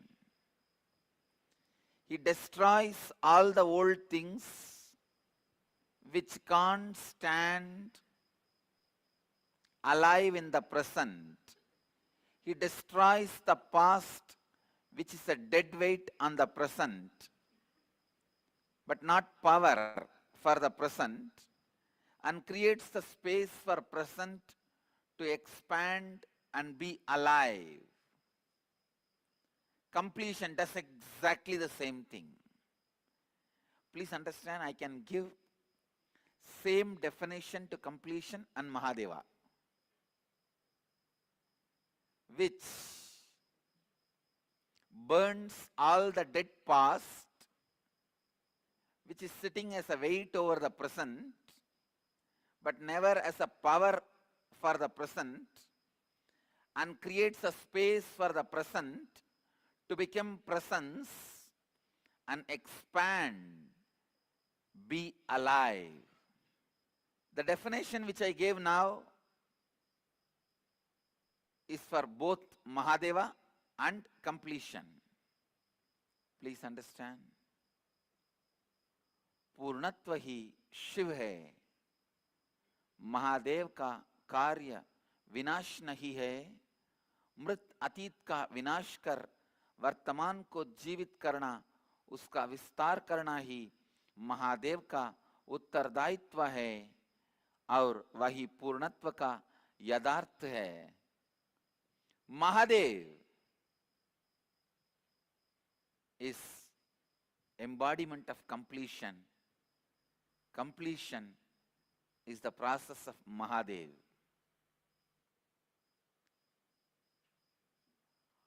Please understand, intense contemplation is the Trishul in the hands of Mahadev. Intense contemplation. I tell you, just like how they value a cow, a product, a house, you can be valued based on your ability to think intensely. Your ability to think intensely. Your ability to think intensely gives value to you. Whatever field you are in, if you start thinking intensely, first thing you will find out is which is really your field. People try to become doctors when they are supposed to be sannyasis. People try to become engineers when they are supposed to be rishis. People try to become lawyers when they are supposed to be doctors. They do surgery of the case, operation success, case failed. People try to be in wrong places because thinking has not become intense. When you have become intense, you will know whether you have to be in the place of a doctor or an engineer. You will be in the right place. I tell you, this is going to be the main point why my Gurukul kids are going to be successful all over the world. Because I teach them sincere thinking, intense thinking, authentic thinking. They do not have vague thinking. When I am attending this reality show, Nitya Dharmam, in Tandi TV, whenever I attend the reality show and talk to people, I always found the person who thinks vaguely, insincerely, is failure wherever he goes. When I say failure, I really mean, please understand, if you are supposed to be making $1 billion and you are making $2,500 per month, don't think it's a big success. It's a failure. The vague thinking is one of the biggest psychological disorder humanity has, and nobody attends to it. The Dentists Association is responsible to think and protect humanity from dental problems and come up with innovative solutions for existing problems. Psychiatrists Association is responsible for solving the psychiatric problems of humanity and protecting them from getting affected by further problems. Liver Association is responsible for protecting the liver of the whole humanity and finding solution for existing problems. Same way, an incarnation is responsible for protecting the spiritual welfare of the whole universe. And solving the existing problems humanity has spiritually. Understand, I feel that responsibility. That is why day and night I am rushing to reach out to human beings, to reach out to remind human beings about the poverty with which they are struggling, the spiritual poverty with which they are struggling. Vague thinking is one of the biggest mental disorder, psychological disorder, conscious disease with which your consciousness is suffering. First thing, let your thinking be aligned to your inner image, outer image, life's image, others' image. Anything which is away from these four, consciously, decisively complete with that pattern. Let your energy be intensified just on these four. Please understand, manana means all your thinking is concentrated on your inner image, outer image, others' image and life image betterment. Please understand, inner image is the ideas you carry about you. Outer image is the ideas you project about you. Others' image is the ideas others carry about you. Life image is the idea you carry about others and life. Constantly concentrate your thinking to make all these four better. Betterment of all these four leads to intense thinking, and intense thinking leads to betterment of all these four. ध्यान से सुनिए. Thinking to better all these four is what I call manana. The inner awakening level 4, the second day, the initiation you are going to receive is manana diksha. Stop this vague thinking. learn to think. I wanted this to be a syllabus for our Gurukul kids. Around 4 days, whole day they will have to sit with paper and pen from the moment they wake up till they go to bed, constantly writing whatever they are thinking and editing and realigning. Writing whatever they are thinking, editing and realigning. Realigning your thinking to the betterment of all these four. And some of you may be thinking, how can Gurukul kids understand all these big concepts? If you are thinking like this, be very clear. You are a dull, vague thinker. My kids can understand 200 times more than what you can understand. And Vivekananda says very clearly, before the age of 14, a child has all the capability to become enlightened. And I really wanted all my disciples, followers also to practice this. Take 4 days off from your regular routine.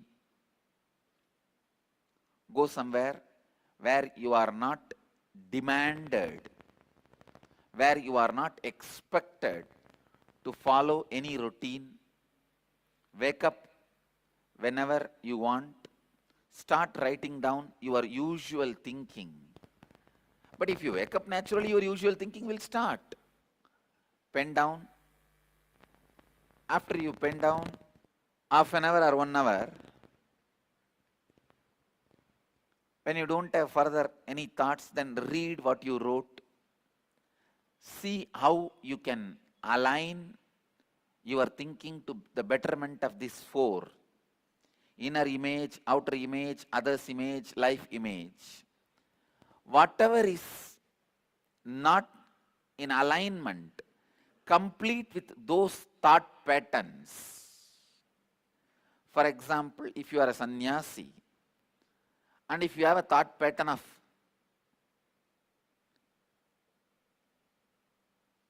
the lust or power, then sit with yourself and complete with that root pattern.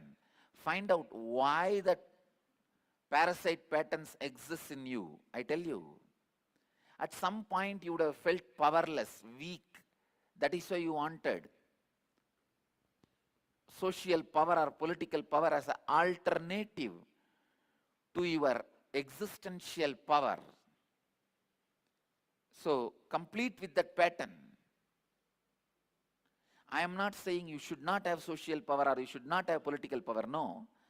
All I am telling you is having social power or political power due to the powerlessness inside is something seriously wrong. That powerlessness has to be completed, has to be attended.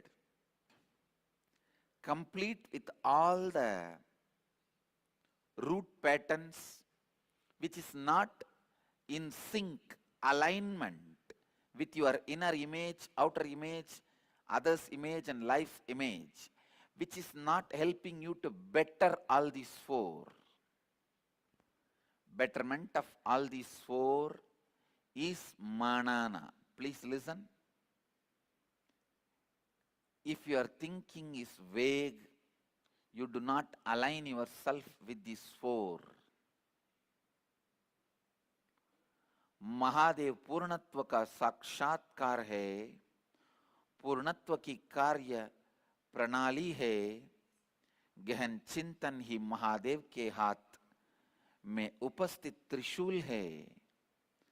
जब आपका चिंतन गहरा होता है, आप जीवन में सही निर्णय ले पाते हैं। यही श्रद्धापूर्ण चिंतन है। अस्पष्ट रूप से सोचना वास्तव में एक मानसिक रोग है। अस्पष्ट रूप से सोचना वास्तव में एक मानसिक रोग है। जब आप स्पष्ट रूप से सोच नहीं पाते हैं, तब आप जीवन में असफलता का सामना करते हैं। आपकी सोच, आपकी भीतरी छवि, बाहरी छवि, दूसरों की आपके बारे में छवि और आप जो जीवन की छवि रखे हुए है, इन चारों से संरेखित होनी चाहिए। इन चारों छवियों व्यक्तित्व का विकास करना ही मनन है। 4 दिन की छुट्टी लीजिए, एक ऐसे जगह जाइए जहां आपकी दैनिक जीवन से आप बद्ध नहीं है, और इन 4 दिनों में पूरे दिन इन 4 व्यक्तित्वों की बारे में मनन कीजिए। विचार आपके चारों व्यक्तित्व से संरेखित नहीं है, उनसे पूर्णत्व कीजिए।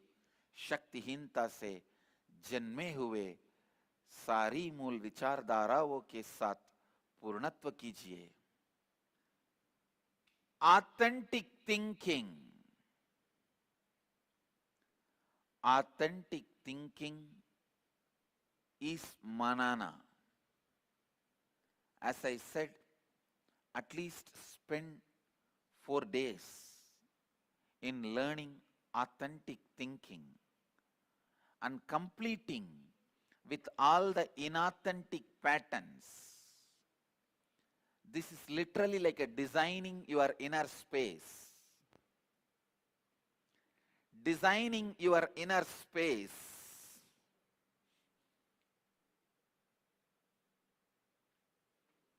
Many of you want beautiful inner space, but you go on traveling in a completely opposite direction. It is like you want to go to Bangalore, but you are traveling towards Mysore. On the way, if I tell you, you say, no, even in this road, if I go out, one day I'll come back to Bangalore. When? If you go around the whole planet Earth one round, you may come back to Bangalore. By the time you may die. That is what exactly we are doing. Please understand, our thinking, is it going hand in hand with the way we want to build ourselves? If your thinking is bettering your 4 identities, then your thinking is your friend. If your thinking is functioning in the opposite direction of your 4 identities, if they are not bettering that 4 identities, then your thinking itself is your enemy. Please understand. First you need to find out whether your thinking is acting as a God inside you, as a demon inside you. Whether it is acting as a God inside you or as a demon inside you. Sometimes many of you are possessed by ghost. What is that ghost? Your own thinking which is not in alignment with the betterment of your 4 identities. First sit and pen down the 4 identities you wanted to have. The best inner image, best outer image, best others image, best life image. Have that 4 pen down. Then align all your thinking to it. If there is some thinking which goes completely in a different direction, complete with it. Complete it. Declare spontaneous completion and drop it. Align your thinking towards these 4 identities. Inner image, outer image, others image, and life's image. Please understand, authentic thinking is one of the greatest treasure a human being can have. Authentic thinking is one of the greatest treasure a human being can have. So the second initiation you are going to have in the IA level 4 is Manana Diksha, initiation into authentic thinking. I tell you, suddenly you find all the pebbles in the sea beach are diamonds. You can't even say you landed on a treasure, because a beach full of diamonds can't even be called as treasure. It is like suddenly you are transported to a different world. I tell you, that is what exactly will happen. Whole day, if your thinking is aligned towards this 4 identity, like an intense coal, dense coal becomes diamond. Dense carbon only becomes diamond. So dense thinking becomes authenticity. Understand? Dense carbon becomes diamond. Dense thinking, intense thinking, sincere thinking becomes authenticity. You don't need to do anything special to be authentic. You don't need to spend every day some time to become authentic. First, spend few days and learn authenticity. Learn to think in an authentic way. श्रद्धा पूर्ण सोच और चिंतन ही मनन है. कम से कम 4 दिनों के लिए इस प्रकार मनन कर आपने मन चाहे भीतरी अंतर आकाश का निर्माण कीजिए. क्या हमारी सोच, हमारी मन चाही व्यक्तित्वों से संरेखित है? यदि ये दोनों संरेखित है, आपकी सोच आपके लिए भगवान है. यदि ये दोनों संरेखित नहीं है, आपकी सोच आपके लिए राक्षस है. इसीलिए पहले आपने 4 व्यक्तित्वों के बारे में मनन कीजिए और इनका वर्णन स्पष्ट रूप से एक पुस्तक में लिखिए. फिर अपनी सोच उस पुस्तक में लिखिए. जो सोच आपके व्यक्तित्व से संरेखित नहीं है, उनसे पूर्णत्व कीजिए. दिसंबर इनर अवेकनिंग में दूसरे ही दिन आप यही मनन दीक्षा पाएंगे. In inner awakening level 4, you will be receiving the initiation into manana. Means through the spiritual energy, Kundalini awakening, you are aligned to do manana. Complete with all the patterns which is not supporting, helping you to better your 4 identities. Manana is one of the biggest treasure, power God has given you, and unfortunately you are not using it. Sometime when people come and stand here asking me for healing them, I really feel, oh God, why are you coming and standing in front of me like a beggar? Narayana, why do you stand like a Daridra without realizing you are Narayana? You are capable of everything I am capable of. It is unfortunate. People have their own head becomes a dead weight on themselves. It is like a big rock is sitting on you. You cannot move your body. So their own thinking becomes a big rock on themselves, and they feel they are bound, they are bound, they are bound. They are bound, they are bound, they are bound. So unfortunate. All you need to do is only one thing.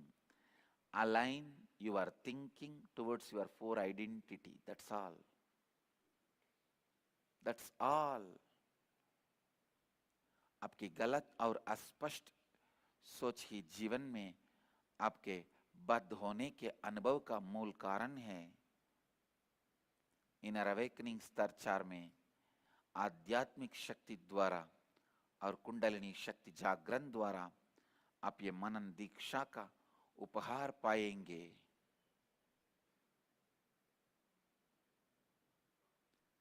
Your thinking can become your enemy. Your thinking can become your friend. Your thinking can become your enemy. Your thinking can become your friend. Bringing intensity into your thinking is manana.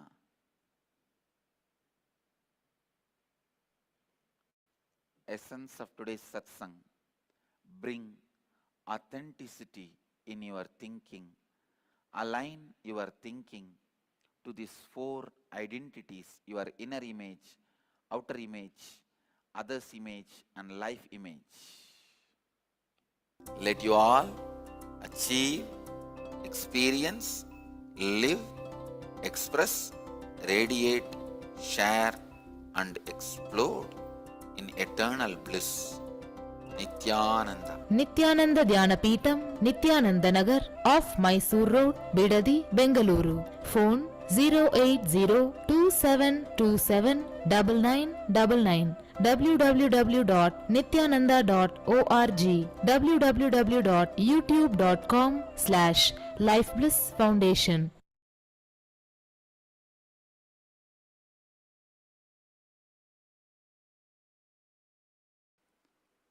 Self-doubt will become part of your very being. स्वयं से पूर्णत्व स्थिति लाने से पूर्व आप में उपस्थित आत्म संदेह को पूर्णत्व स्थिति में लाइएगा. Understand?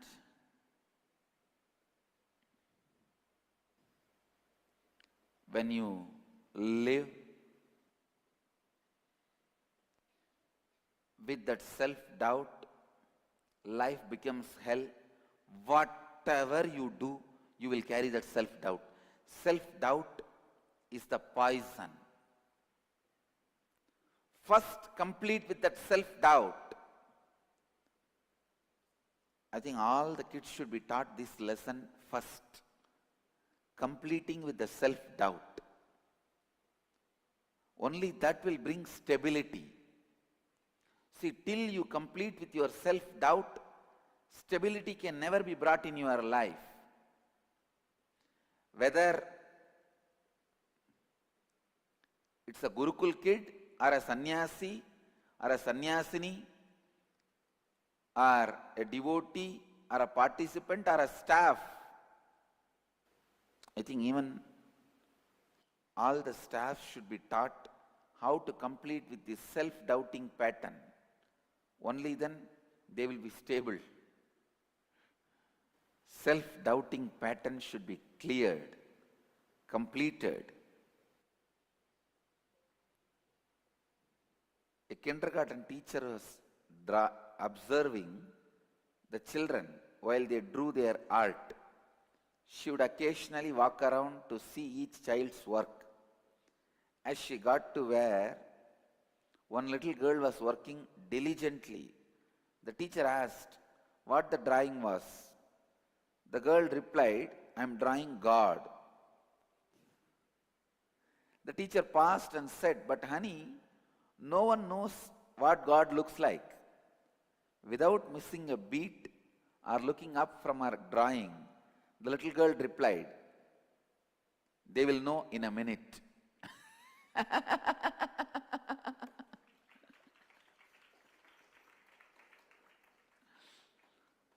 Understand the power of not doubting the self.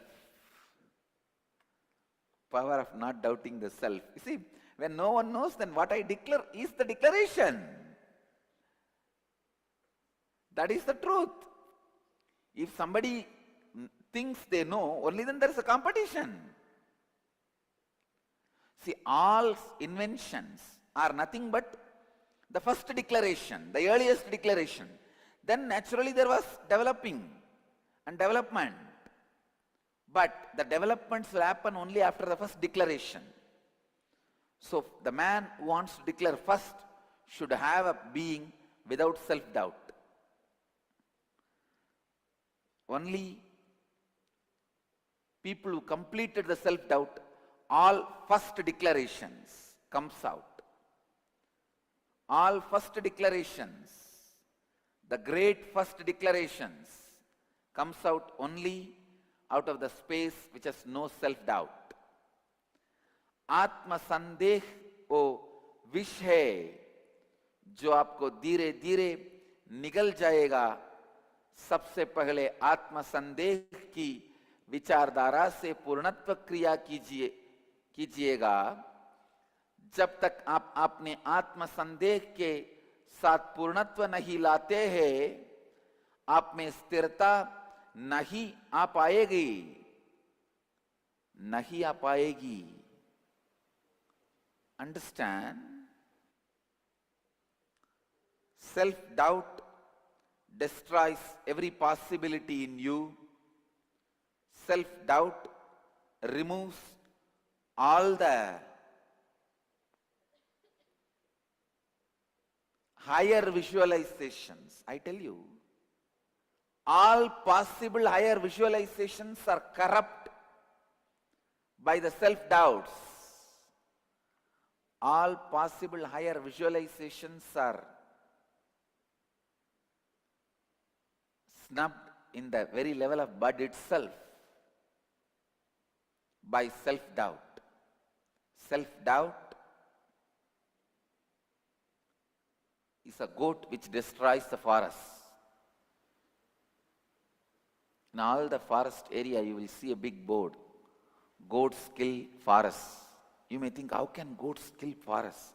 Because they go and swallow all the trees when they are sprouting, when they are coming out,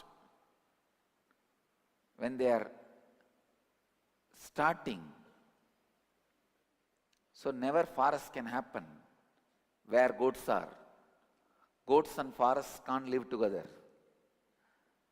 Same way, self-doubt and creation can't live together. Complete with the self-doubt, complete with that pattern of self-doubting, constantly doubting yourself. Self-doubting is a crime because it is equivalent to Atmahadya.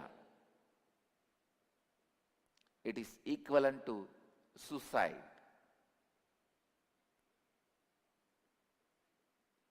Self-doubting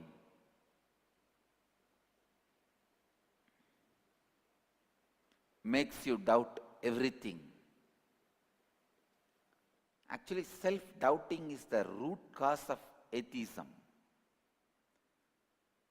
Self-doubting pattern is the root cause of atheism.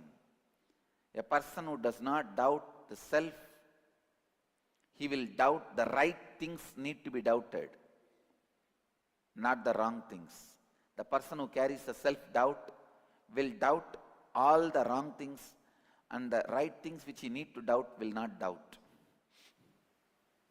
and will miss. I have a story.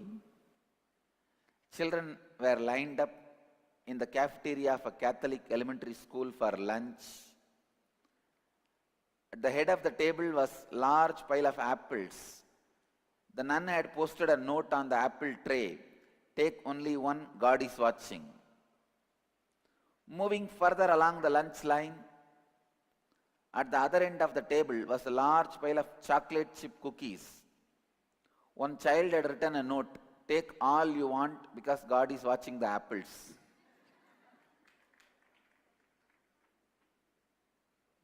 Carrying self-doubt, you will doubt whatever should not be doubted, and you will not doubt what should be doubted, because doubt can really even help you if it comes out of the completion with self-doubt. If you don't have self-doubt, even your doubt can create inventions. If you are filled with self-doubt, your doubts will only create destruction, never creation. आत्म संदेह आप में उच्चतर प्रतोक्षाकरण नहीं होने देगा। आत्म संदेह आत्म अध्याय के समान है। आत्म संदेह और सृजनात्मकता एक साथ से अस्तित्व में नहीं बस पाएंगे। आत्म संदेह की विचारधारा ही नास्तिकता का मूल कारण है।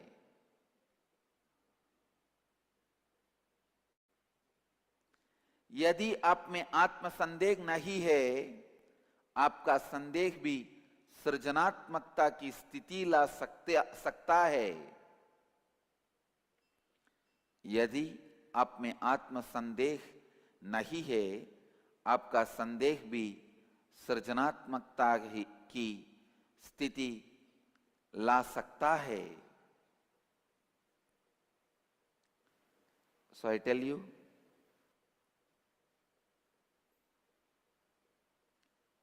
completing with the self-doubting pattern, constantly doubting whether you can make it or not, whether you can make it or not, whether you can make it or not, does not allow your kundalini to be awakened, does not allow your DNA layers to be awakened, does not allow your mitochondria cell energy to be awakened. So completion with the self-doubting pattern means awakening kundalini, awakening your mitochondria cell energy, awakening your DNA layers. I bless you all. Let you all radiate with integrity, authenticity, responsibility, and enriching with eternal bliss. Nithyananda. Thank you. Let you all achieve, experience, live, express, radiate, share, and explode in eternal bliss. Nithyananda. Nithyananda Dhyanapītam, Nithyananda Nagar, off Mysore Road, Bidadi, Bengaluru. Phone 08027279999, www.nithyananda.org, www.youtube.com/Life Bliss Foundation.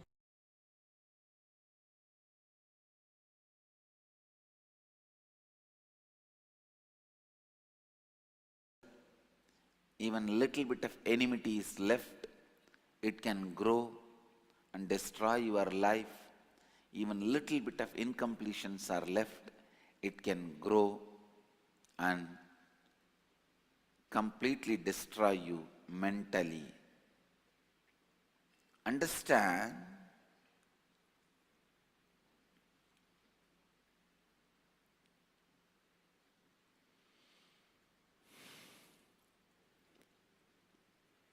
incompletions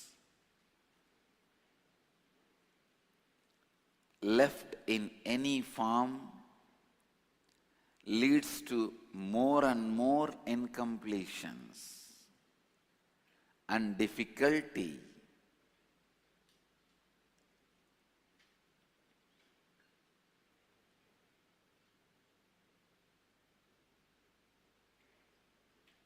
I request all the disciples, devotees, to complete incompletions should become the first priority in the life. Completing the incompletions should be the first priority in your life.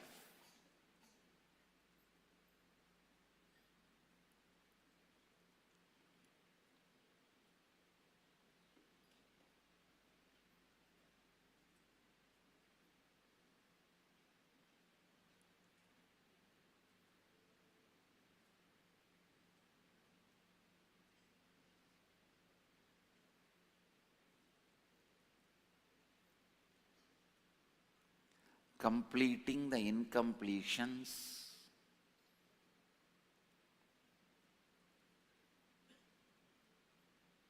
should be the first priority in your life. That should be the first thing in your life.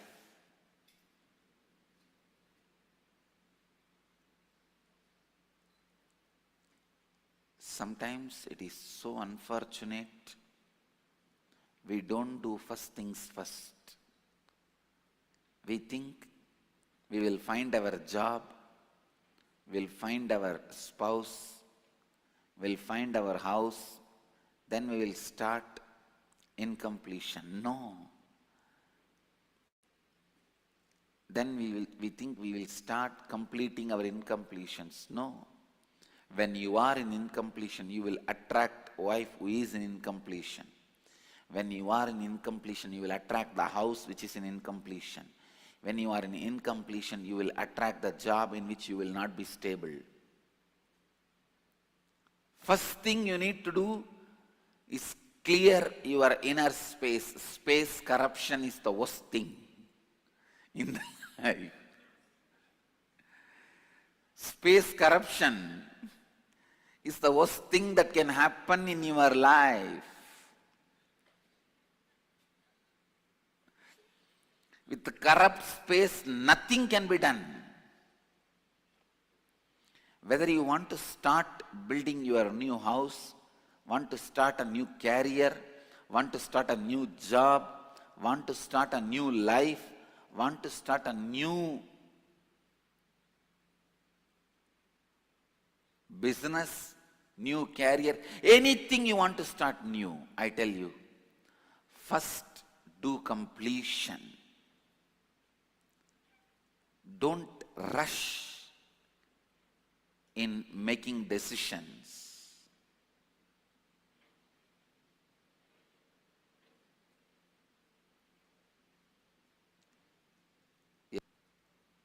Before completion,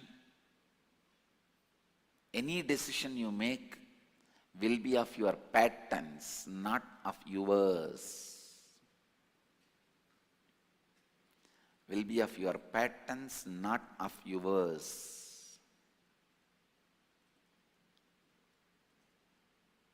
ये बड़े दुर्भाग्य की बात है कि मनुष्य समझ नहीं पाता कि कर्म आप में क्या असर करते हैं. अग्नि, ऋण, शत्रुत्व, ये सभी थोड़ी मात्रा में भी आपको छोड़नी नहीं चाहिए. ये आप जानने से पहले ही आपको मृत्यु की ओर ले जा सकते हैं. उस तरह अपूर्णता भी थोड़ी मात्रा में भी शेष नहीं रही चाहिए. अपूर्णता आपको सीधे आपको मृत्यु की ओर ले जाएगा. अपूर्णत्व आपके जीवन के पहली परमात्मिकता होनी चाहिए. पूर्णत्व आपके जीवन की पहली परमात्मिकता होनी चाहिए.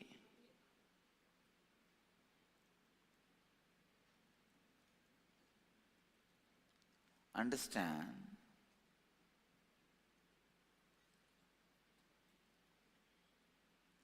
Anything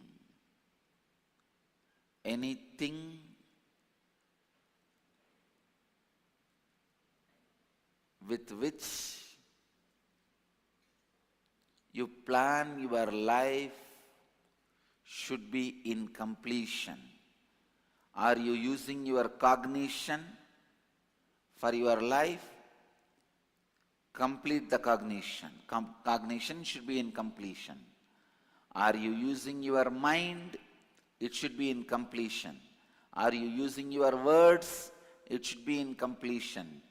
Everything you use,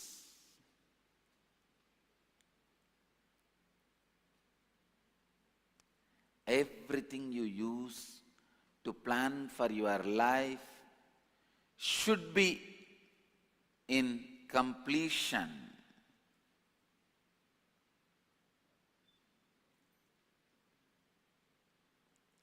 When you are not in completion, even listening to these fiery spiritual truths, you sleep.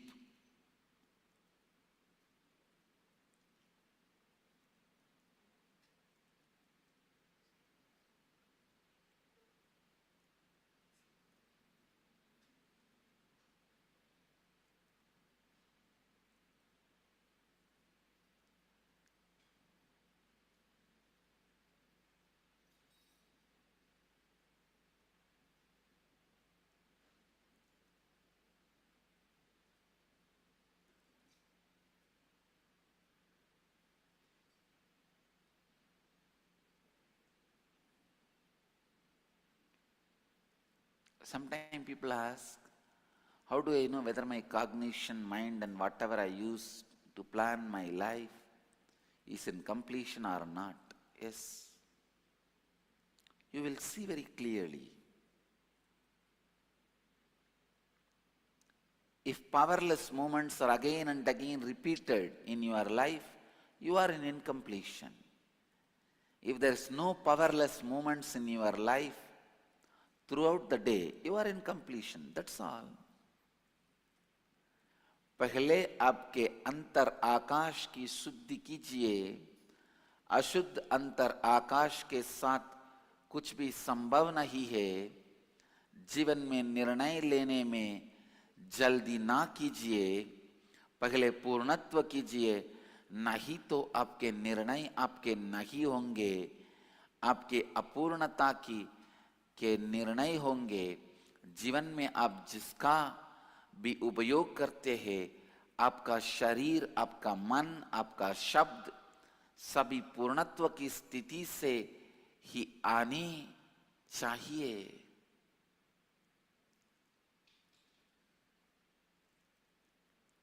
Only one person living in completion can be inspiration for millions of people. Whoever sees them, sees him, will at least know this is possibility.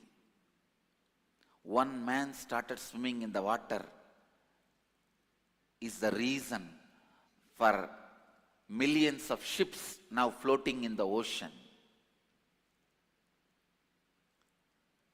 When one man demonstrated swimming is possible, all other human beings had the courage. When they had the courage, they can float. Then the field of floating means today millions of ships floating has happened because one man decided to swim on the water. I tell you, today all the spiritual knowledge is available just because one man has decided to defy the power of root pattern on human mind.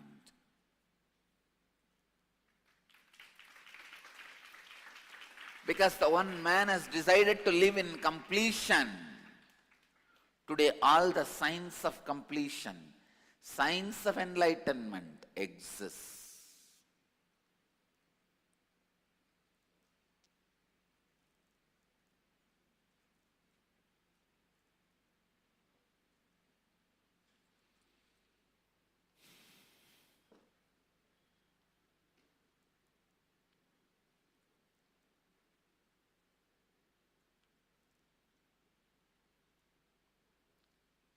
Go on, go on, go on completing.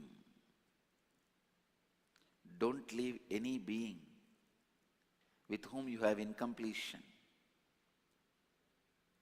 Reach out to everyone and complete with everyone.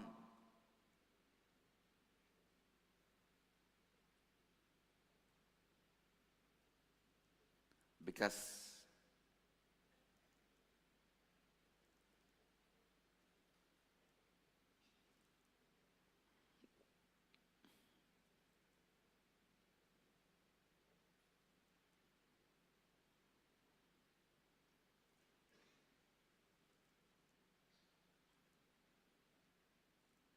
even little incompletions left can twist and pervert the way you think about you and others,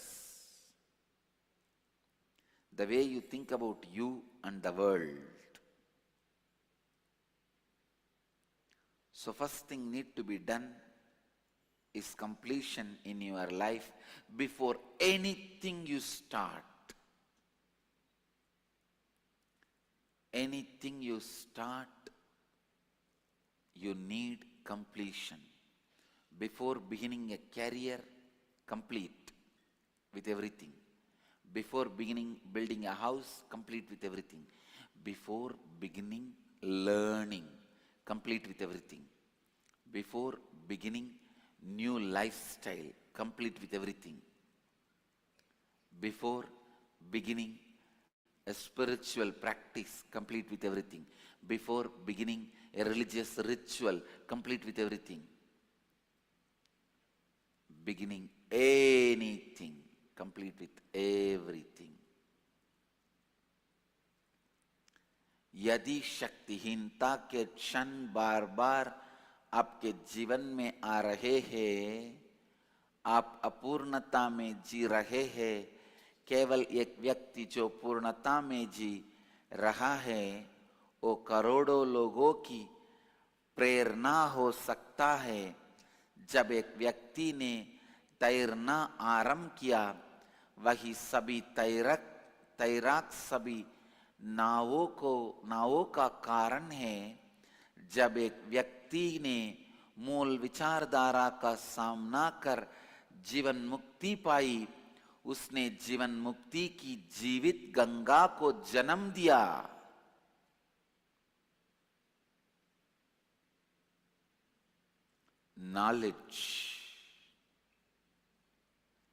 Knowledge about completion is the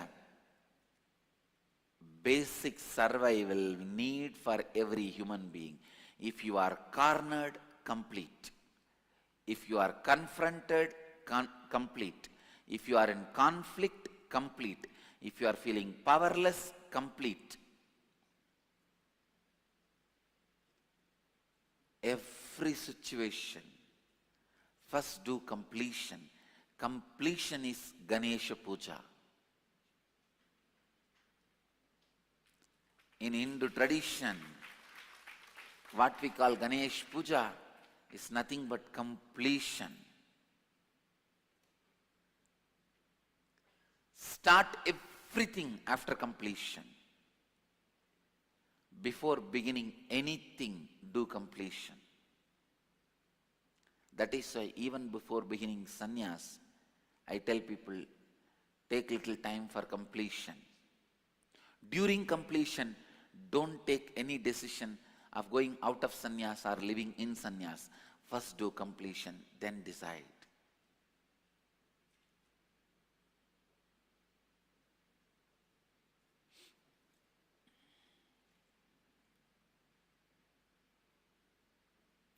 Completion.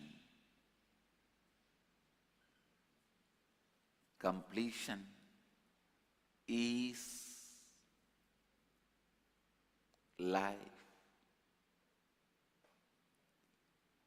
When you complete, you will be in the right space to do puja, meditation, tapas, yajna, dana, everything.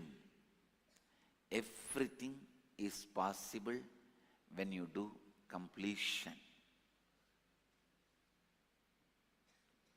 Everything is possible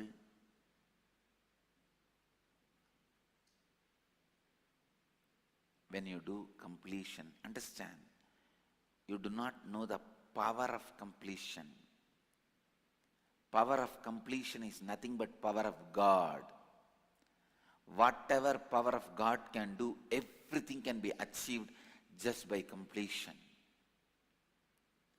किसी भी कार्य का आरंभ करने के पहले सभी के साथ पूर्णत्व कीजिए। किसी अभ्यास के पहले, धार्मिक कार्य के पहले, व्यवसाय के पहले, हर कार्य के पहले पूर्णत्व कीजिए। यदि आप संघर्ष का अनुभव कर रहे हैं, पूर्णत्व कीजिए। यदि आप शक्तिहीनता का अनुभव कर रहे हैं, पूर्णत्व कीजिए, पूर्णत्व ही गणेश पूजा है।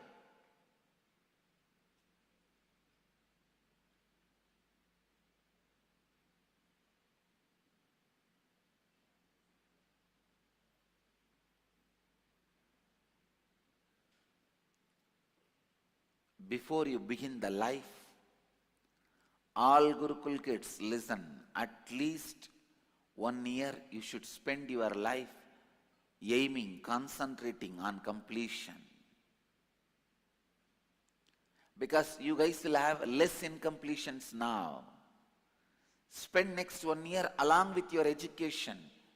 Every day spend little time on completing with people. Whoever you met in your life with whom you carry incompletions, complete, complete, complete.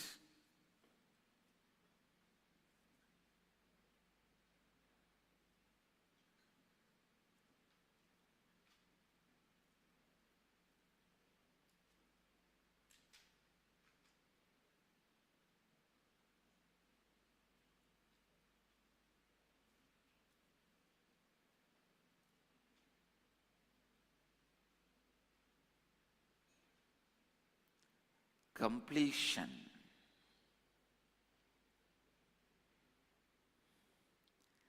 eliminates all the powerless moments of life.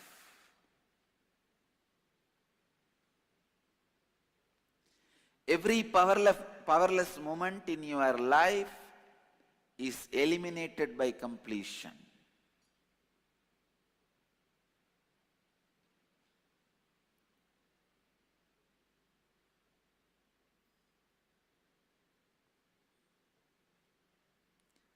When you are in completion, even Lord of Death cannot kill you, because Shiva will be there to protect you, like how Markandeya is protected. When you are in completion, everything supports you in the life. Everything supports you. Everything in the nature supports you. Law of life supports you.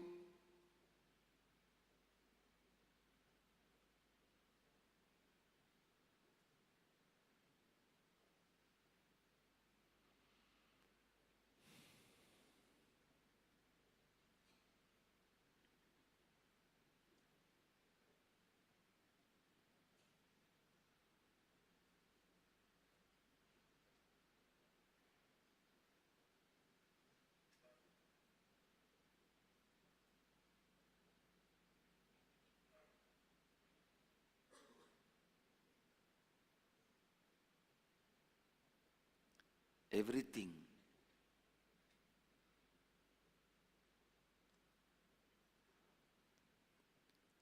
fulfills your inner space.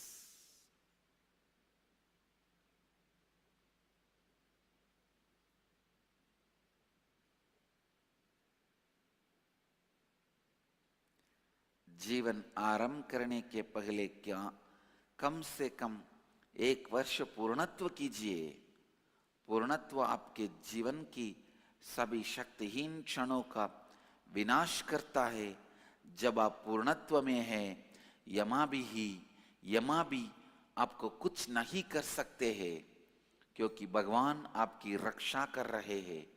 पूर्णत्व की स्थिति में प्रकृति आपके साथ होगी, जीवन आपके साथ होगा।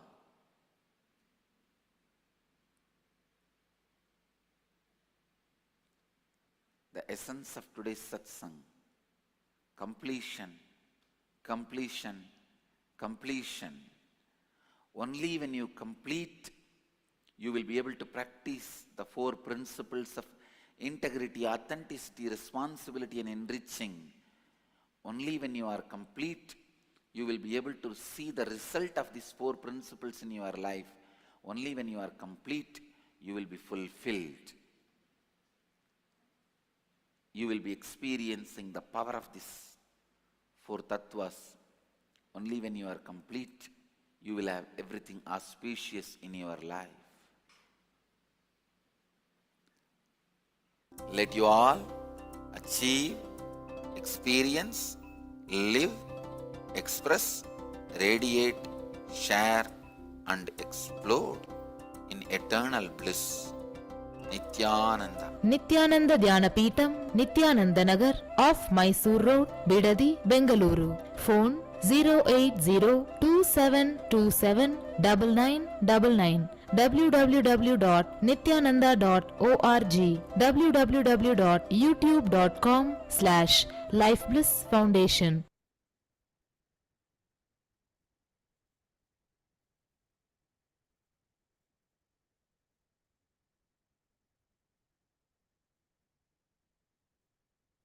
Nithyananda, everyone.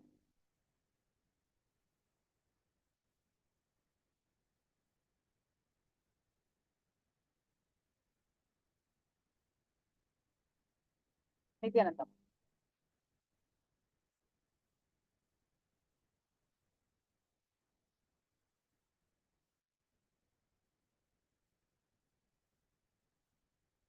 Now we are going to want to power manifestation. So quickly post your powerful cognitions from Living Enlightenment book. So we'll have a quick round of consciousness over matter, one more round of power manifestation.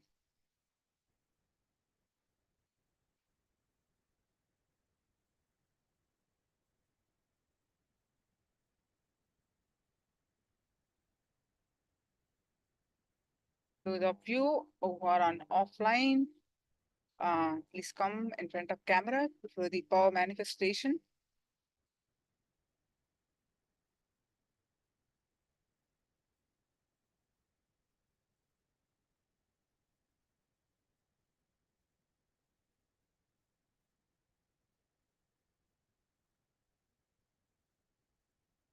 Yes, please quickly post your powerful cognitions from Living Enlightenment book.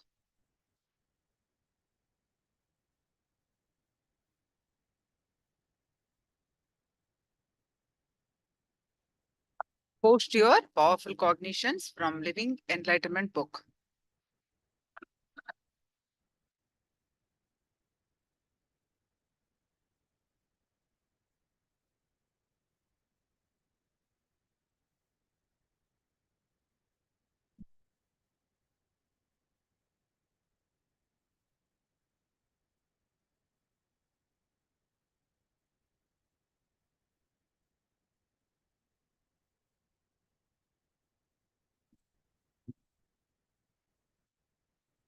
So I see one of the comment by listening to Swamiji, they're saying, I think Swamiji, one minute.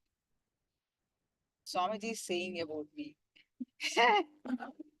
So Lingotva, yeah, this is the feeling for everyone. So you just put your comment in the chat, but in general, everybody feels the same because he speaks to our being. He speaks to each one of us. Everybody, you see, they may not be accessed. Jayanti, are you feeling the same?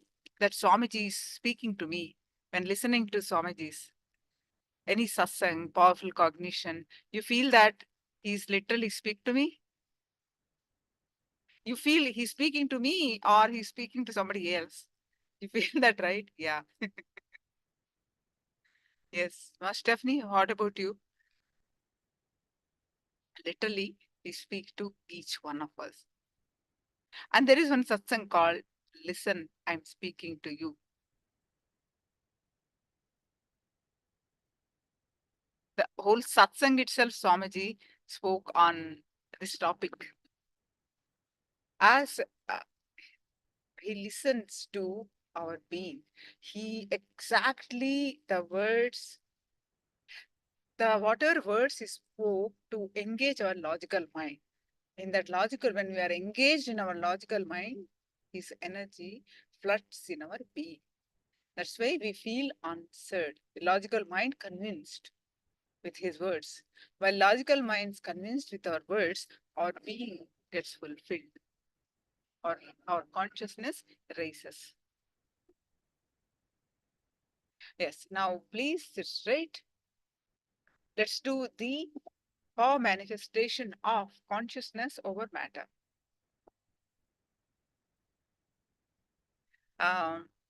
The powerful cognition, when someone criticizes you, you can choose not to get offended and you can choose to remain calm and relaxed. Wonderful cognition, Ma Jayanti. Thank you.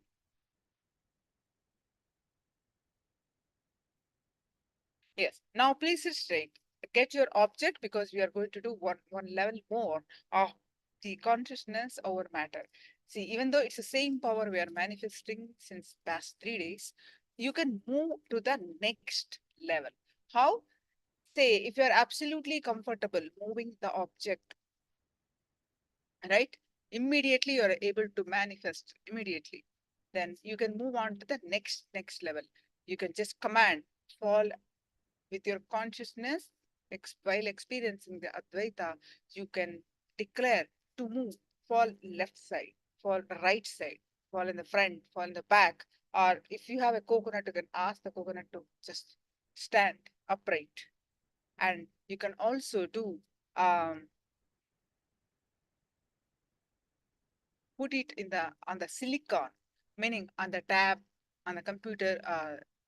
You can keep it on the phone tab. That's silicon, right? So you can keep it and make it move. And you can have a multiple objects, more than one, and you can manifest the power simultaneously. So you can just increase your level of manifestation. You choose how you want to increase. All right. So, and after, even if you are able to move on the silicon, then next move to just a flat ground, put it on a table, then make it to move. Even that, after you move that, then break the coconut with your power of consciousness. Literally crack it. That's the next level of power manifestation. With your consciousness, you break the coconut. So in this level, you can manifest, and you can take different objects and move, not just the coconut, not just the fruit. So all these things you can do for the consciousness over matter. So now please sit straight. Are you all ready with the object? Can I have a thumbs up? All right. Thank you. So now please sit straight with your head, neck, back, straight line. If you are a beginner, you can just put it in your hand and keep your object on your palm. Now,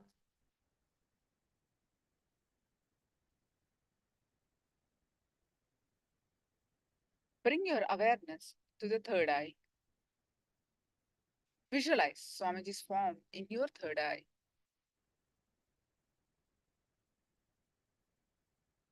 And start chanting the Mahavakya.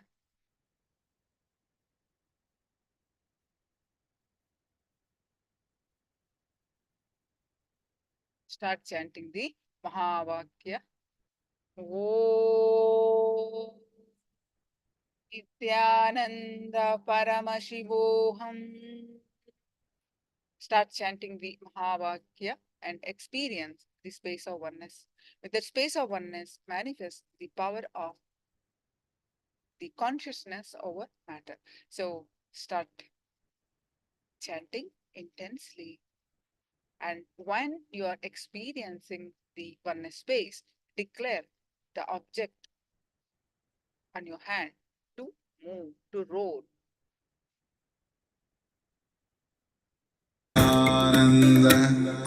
Paramashivoham Om Nithyananda Paramashivoham Om Nithyananda Paramashivoham